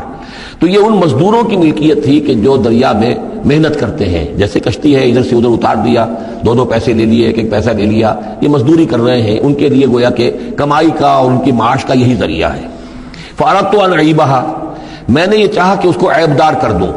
وکان وراءہم ملک یاخذ کل سفینۃ غصبا، جبکہ آگے جو ہے ایک بادشاہ تھا، حاکم تھا، جو ہر کشتی کو کہ جو ثابت و سالم ہے اسے وہ غصب کر رہا ہے، اس کو جو ہے کنفسکیٹ کر رہا ہے، جیسے آج کل بھی ہوتا ہے ہمارے ہاں، وہ ویگنز جو ہیں وہ پولیس والے روک لیتے ہیں، تو اسی طریقے سے وہ جو ہے قبضہ کر رہا ہے ان پر. یاخذ کل سفینۃ غصبا، اب وہ دیکھے گا کہ یہ تو ٹوٹی بھی کشتی چھوڑ دے گا، تو کشتی میں ایک تختہ لگا لینا تو آسان کام ہے، پوری تختی جا رہی تھی تو میں نے ایک تختہ جو ان کا جو ہے توڑ دیا ہے تاکہ اسے ناقص سمجھ کر وہ بادشاہ جو ہے اسے ریجیکٹ کر دے اور اس کشتی کو نہ لے، تو ان مزدوروں کی پوری کشتی بچ جائے. ایک تختہ توڑنے سے تختی بچتی ہے اور یہ سالم رہتی تختی تو پوری کشتی جا رہی تھی. تو میں نے ان کی خیر کے لیے کیا ہے، جس کو تم نے یہ سمجھا کہ شاید میں لوگوں کو ہلاک کرنے کے لیے میں نے یہ قدم اٹھایا ہے. محمد غلام، اور جہاں تک اس لڑکے کا معاملہ ہے، نوجوان کا، فکان ابواہ مومنین، اس کے والدین بڑے نیک اور صالح ہیں، والدین دونوں کے دونوں. فخشینا یرہقہما طغیانا و کفرا، اب ظاہر بات ہے کہ حضرت خضر کو معلوم ہوگا کہ اس کے جینز اچھے نہیں ہیں، بڑے شرارتی قسم کے جین اس کے اندر ہیں، اور یہ جب جوان ہوگا تو یہ آوارہ ہو کر اٹھے گا اور بہت سخت ہوگا اور اپنے والدین کے لیے سوہان روح بن جائے گا. یرہقہما طغیانا و کفرا، ناشکری اور زبردستی کر کے ان کو عاجز کرے گا، ستائے گا. فاردنا یبدلہما ربہما خیرا منہ زکاۃ واقرب رحما، تو ہم نے یہ چاہا کہ ان کا رب ان کے لیے بدل دے، اس سے بہتر اولاد اسے دے، بیٹا دے دے کہ جو اس کے لیے پاکیزگی میں بھی اور شفقت اور رحمت میں بھی اس سے بہتر ہو، جو ان کے لیے بڑھاپے میں سہارا بن سکے. تو ہم نے صرف یہ کیا ہے کہ یہ بچہ جو ہے وہ یہ ساری چیزیں جو اللہ کے حکم سے میں کر رہا ہوں، یہ گویا کہ تکوینی امور ہیں جو ہو رہے ہیں، یہ تشریعی امور نہیں ہے. تم شریعت کے حوالے سے دیکھ رہے ہو اور میں یہ تکوینی معاملات کر رہا ہوں اللہ کے حکم کے مطابق. اور یہ در حقیقت رحمت ہے، جس کو کہ لوگوں نے یہ سمجھا ہوگا جن کا بچہ جو والدین کا فوت ہو گیا تو ان کے اوپر تو پہاڑ ٹوٹ پڑا ہوگا غم کا، لیکن اصل میں اللہ تعالیٰ نے یہ ان کے خیر کے لیے کیا. وَأَمَّا الْجِدَارُ، اور جہاں تک اس دیوار کا معاملہ ہے، فَكَانَ لِغُلَامَيْنِ يَتِيمَيْنِ فِي الْمَدِينَةِ، تو یہ دو غلام لڑکوں کی دیوار ہے جو شہر میں رہتے ہیں. وَكَانَ تَحْتَهُ كَنْزٌ لَهُمَا، اور اس دیوار کی جڑ میں ان کے لیے ایک دفینہ ہے. وَكَانَ أَبُوهُمَا صَالِحًا، اور ان کا باپ جو ہے وہ بہت نیک آدمی تھا، باپ نیک تھا. وہ جو سمجھئے کہ کسی جوانی میں یا کوئی وقت جو ہے وہ اس کی موت کا وقت آ گیا بچے چھوٹے چھوٹے تھے، اس نے کچھ اپنی پونجی جو ہے گھر کے اندر ایک دیوار کی جڑ کے اندر بنیاد کے اندر دفن کر دی، یہ بڑے ہو جائیں بچے یہ نکال لیں۔ اب چونکہ وہ نیک تھا لہذا اللہ تعالیٰ کی طرف سے اس کا اہتمام ہو رہا ہے، دیوار اگر اس وقت گر گئی ہوتی تو یہ خزانہ ظاہر ہو جاتا، اور ابھی وہ بچے جو ہیں وہ چھوٹے ہیں، تو لہذا یہ لوگ جو ہیں بستی والے کتنے ناہنجار ہیں جنہوں نے ہمیں کھانے کو نہیں دیا ہے، وہ کیا یتیموں کے اس مال کا لحاظ کریں گے؟ وہ سارا کا سارا اس مال کو قبضہ کر لیں گے۔ تو میں نے وہ دیوار بنا دی ہے، کان ابوہما صالحا، ان کا باپ بہت نیک آدمی تھا، فاراد ربک یبلغ اشدہما، تو آپ کے رب کا یہ فیصلہ ہوا کہ یہ دونوں بچے جو ہیں اپنی پوری جوانی کو، پختگی کو، بلوغت کو پہنچ جائیں، ویستخرجا کنزہما، اور پھر وہ اپنا خزانہ نکال لیں، رحمتا من ربک، یہ تینوں امور آپ کے رب کی رحمت کا منظر ہے۔ بظاہر جو بھی نظر آ رہا ہے تو دنیا میں جو حالات و واقعات ہو رہے ہیں یہ حقیقت دنیا کے اعتبار سے ہم اس کے ظاہر کو دیکھتے ہیں، اور ظاہر کے حوالے سے دل گرفتہ ہو گئے، رنجیدہ ہو گئے، نقصان ہو گیا، یہ ہو گیا، ہاں اے فلک پیر جواں تھا ابھی عارف، کیا تیرا بگڑتا جو نہ مرتا کوئی دن اور، مرثیوں پر مرثیے کہے جا رہے ہیں، یہ سب کچھ ہوتا ہے، لیکن یہ کہ یہ پتہ نہیں ہوتا کہ اللہ تعالیٰ کی طرف سے جو بھی ہے وہ خیر ہے، اسی میں بھلائی ہے۔ تو بندہ مومن کا کام کیا ہے؟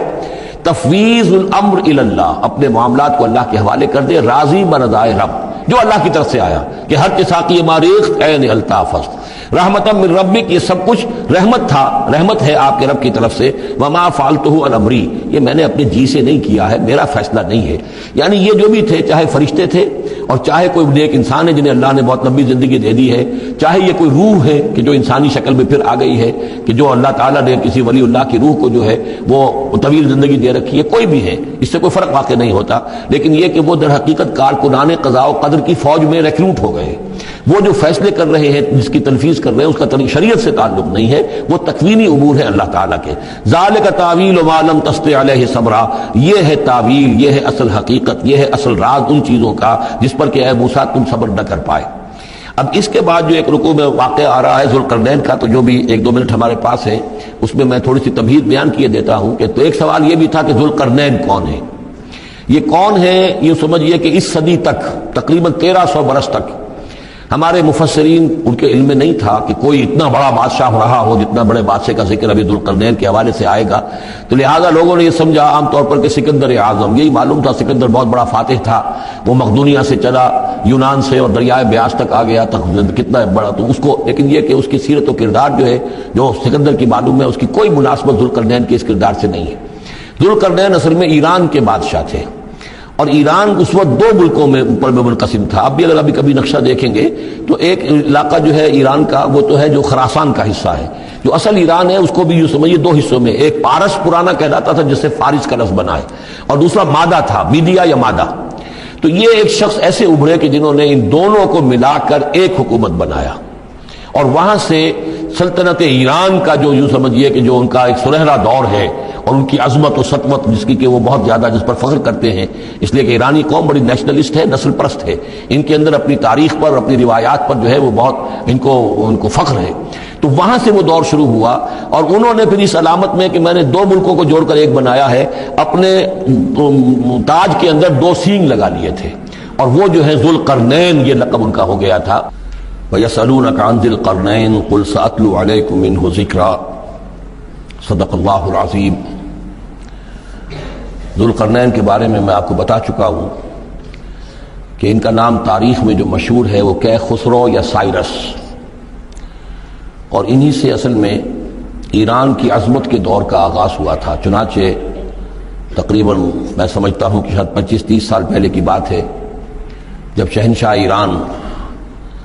اس وقت جب کہ ان کی بادشاہت جو ہے وہ بڑے عروج پر تھی، انہوں نے 2500 سالہ برسی منائی تھی انہی کہ خسرو کی، سائرس کی۔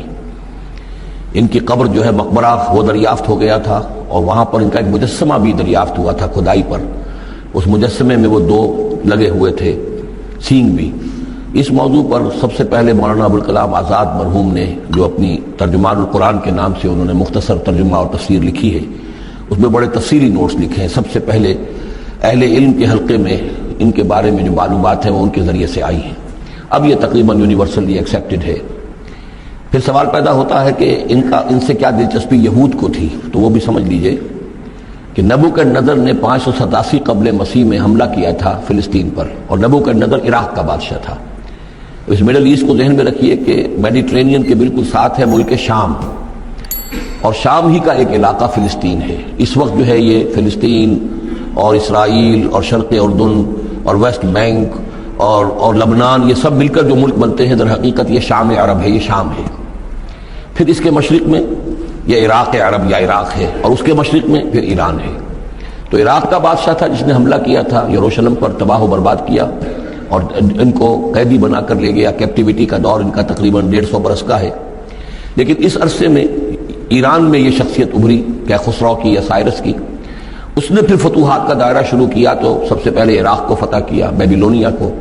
اور یہاں پر جو یہ اسیر تھے یہودی، ان کو اجازت دے دی کہ تم واپس جاؤ، اپنا یروشلم آزاد کرو، اپنے جا کر آباد کر لو دوبارہ۔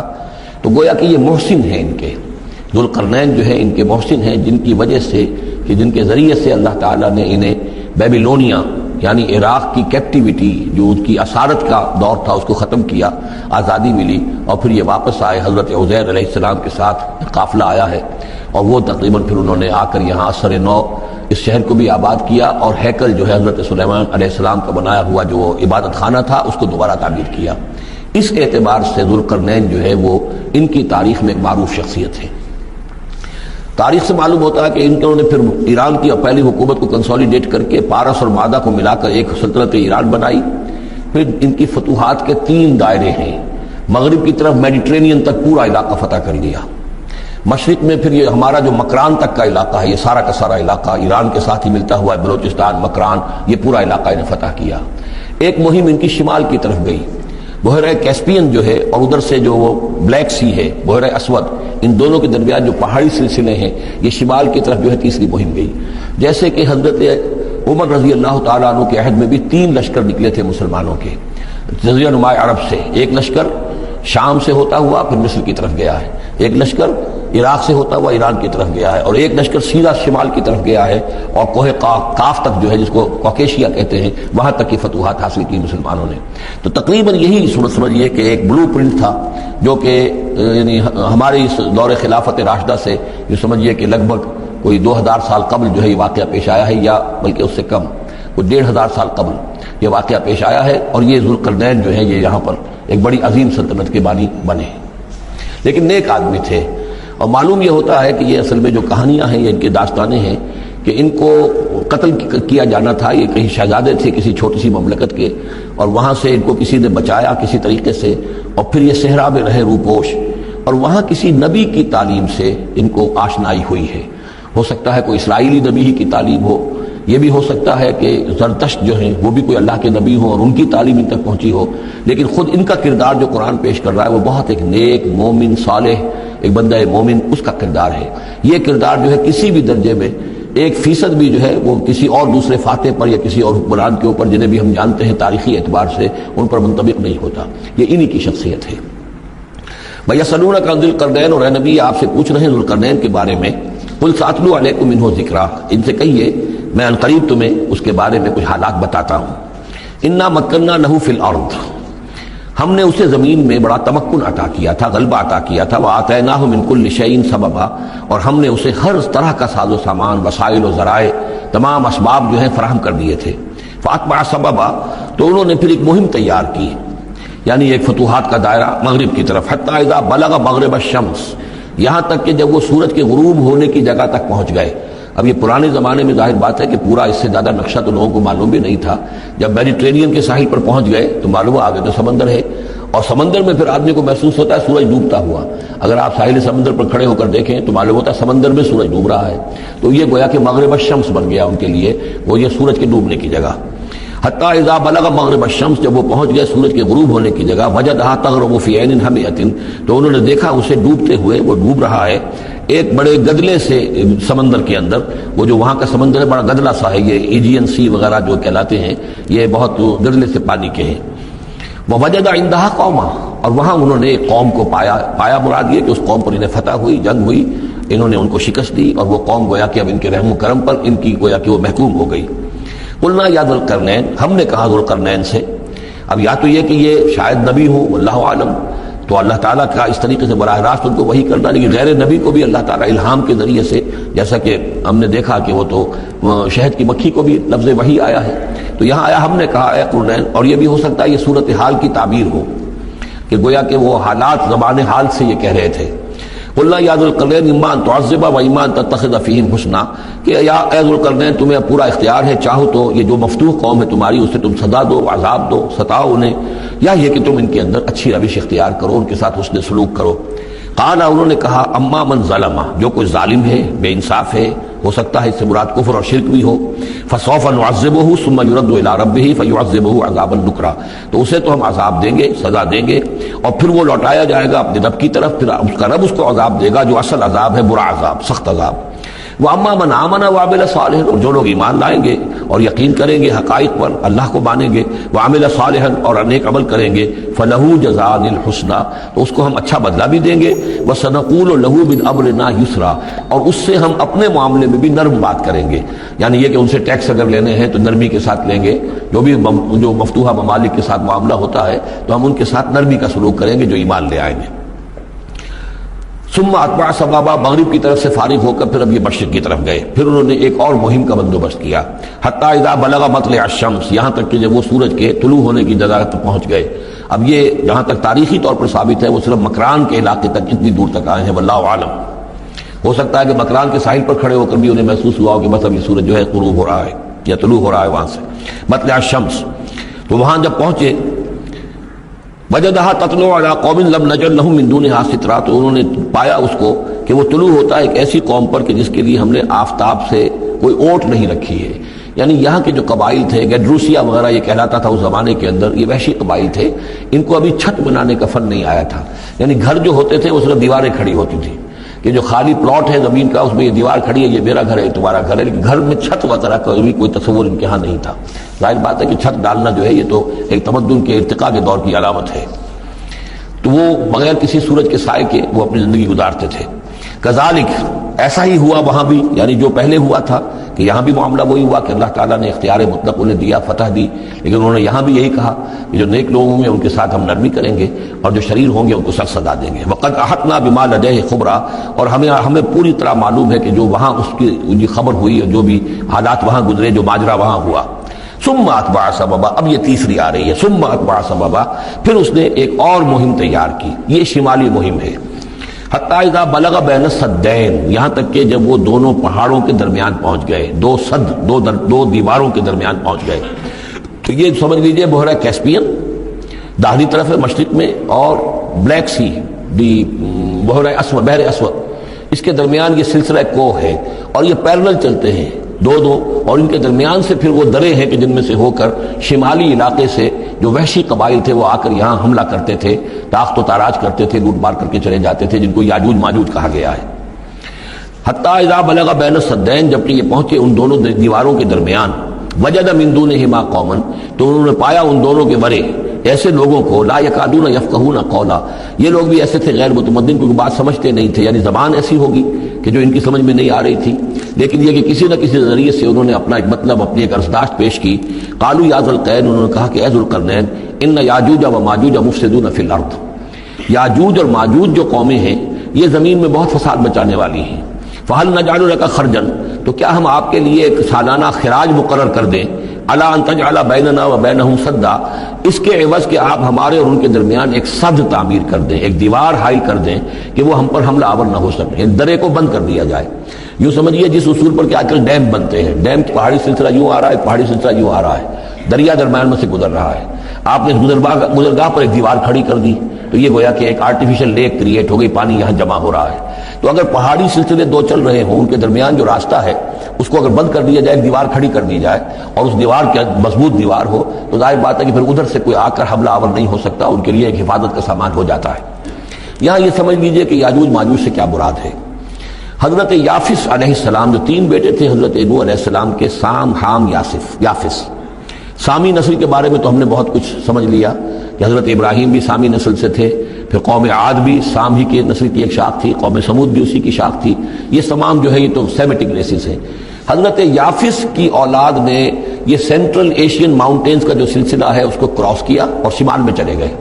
اور شمال میں جا کر دائیں بائیں پھیل گئے، پھر یہ میدان ہے ٹنڈرے کے میدان اور فلانے میدان اور بڑے بڑے کھلے میدان ہیں، تو گویا کہ ایشیا کو درمیان میں جو سلسلہ کوہ تقسیم کر دیتا ہے، ایک شمالی حصہ ہے، ایک اس کا اس کے جنوبی حصہ ہے، یہ شمالی میں چلے گئے اور جا کر پھر پھیلنے میں وہ مشرق کی طرف آئے تو چین اور ہند چینی تک یہ ساری قومیں جو ہیں یہ یلو ریسز، یہ انہی کی نسل سے ہیں. اور مغرب میں چلے تو روس، اور روس سے ہو کر روس کے ساتھ ملتا ہوا علاقہ ہے اسکینڈینیوین کنٹریز کے ساتھ، پھر وہاں سے وہ اتر کر اور یورپ کے بھی جو یہ مغربی ممالک ہیں اینگلو سیکسنز جو ہیں یہ بھی در حقیقت اسی سے اسکینڈینیوین کنٹریز سے اترے ہوئے لوگ ہیں. تو یوں سمجھ لیجئے کہ ویسٹرن یورپ اور ایسٹرن یورپ کا بھی خاص طور پر شمالی علاقہ،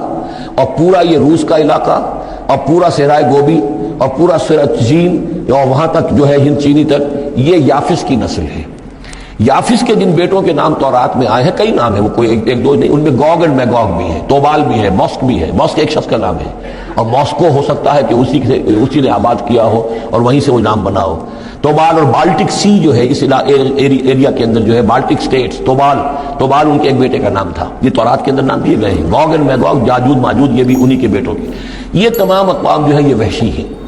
اور یہ تاخت و تاراج کرنا، لوٹ مار کرنا، یہ ان کا طریقہ ہے، اور ان کا ہے ذکر جو یہاں پر ہو رہا ہے. یہ جو سیلاب آیا تھا، کولونیل سیلاب جو ہم پر آیا تھا، جس میں کہ یہ اینگلو سیکسنز تھے، یہ سب کے سب جو ہیں یہ اسی نارڈک ریسز سے ہیں. یہ بھی یاجوج اور ماجوج کی نسل ہیں. ایک سیلاب ان کا آ چکا ہے جو آیا تھا یورپ کے سے نکل کر، یہ کولونیل سیلاب آیا اور پوری دنیا کے اوپر چھا گیا تھا. ایشیا اور افریقہ کو انہوں نے فتح کیا، کولونائز کیا. اب اگرچہ ان کی وہ بساط ایک دفعہ تو لپیٹ دی گئی ہے، وہ واپس چلے گئے ہیں. انڈائریکٹلی ہم پر حکومت کر رہے ہیں. ابھی ان کے جو ملٹی نیشنلز ہیں ان کے ذریعے سے، یا بینکوں کے ذریعے سے، IMF کے ذریعے سے، ورلڈ بینک کے ذریعے سے انڈائریکٹ حکومت ہے جو نیو ورلڈ آرڈر ہے. لیکن یہ ہے کہ ابھی ایک اور جو سیلاب ان کا آنے والا ہے وہ آتا ہے احوال قیامت کے معاملات میں. آرمگڈون کے بعد جب حضرت مسیح علیہ السلام کا نزول ہو چکے گا اور یہودیوں کا خاتمہ ہو چکے گا، اور پھر یہ کہ تمام جو عیسائی ہیں وہ مسلمان ہو جائیں گے، عیسائیت ختم ہو جائے گی حضرت مسیح علیہ السلام کے آنے کے بعد، اور مسلمان اور عیسائی مل کر ایک ملت بن جائیں گے، سب مسلمان ہوں گے. اس کے بعد آخری سیلاب پھر آنا ہے جو اس کے خلاف، وہ احادیث میں آتا ہے، پھر وہ یاجوج اور ماجوج کا ہوگا. اور میرے نزدیک یہ یاجوج اور ماجوج جو ہے وہ ایسٹرن علاقے سے آئیں گے، چائنا وغیرہ سے، ہند چینی سے. آرمگڈون جو ابھی ہونی ہے فوری طور پر بڑی جنگ، اس میں یہ لوگ جو ہے بیٹھے رہیں گے، یہ جنگ میں حصہ نہیں لیں گے. یہ مڈل ایسٹ میں جنگ ہوگی، یورپین پاور ساری ہوں گی، کرسچین پوری طاقتیں ہوں گی، اور ادھر جو ہے مسلمان ہوں گے، اور حضرت مہدی جو ظاہر ہوں گے، جو اللہ تعالیٰ عنایت کرے گا مسلمانوں کو لیڈر عرب کے اندر، وہ پیدا ہوں گے، مجدد ہوں گے، اور ان کے ذریعے سے عرب کے اندر ایک اسلامی حکومت بھی قائم ہوگی. لیکن ان کے لیے مدد کے لیے خراسان کے علاقے سے فوجیں آئیں گی، مشرق سے آئیں گی، اور یہ علاقہ جو ہے وہ ہے جو ہمارے قریب ہے، اور ہم بھی اسی علاقے میں ہیں. اللہ تعالیٰ ہمیں توفیق دے کہ یہاں وہ ہم پہلے اس نظام میں خلافت قائم کریں، تاکہ یہاں سے پھر فوجیں جائیں اور حضرت مسیح کے ساتھ ہو کر اور حضرت مہدی کے ساتھ ہو کر عیسائیوں اور یہودیوں کے ساتھ جنگ کریں، اور بالآخر پھر یہ کہ پوری دنیا میں اسلام کا بول بالا ہوگا. لیکن جب یہ ہو چکے گا، اس کے بعد ایک سیلاب پھر آئے گا یاجوج اور ماجوج کا. تو یہ چونکہ پوری ایک سلسلہ ہے، ایک نسلیں ہیں اس کے اندر بہت سی، تو ان میں چونکہ تفسیری اعتبار سے بہت سی باتیں جو ہے مختلف آراء بھی سامنے آئیں گی، تو میں نے جو رائے میری ہے وہ آپ کے سامنے بیان کر دی ہے.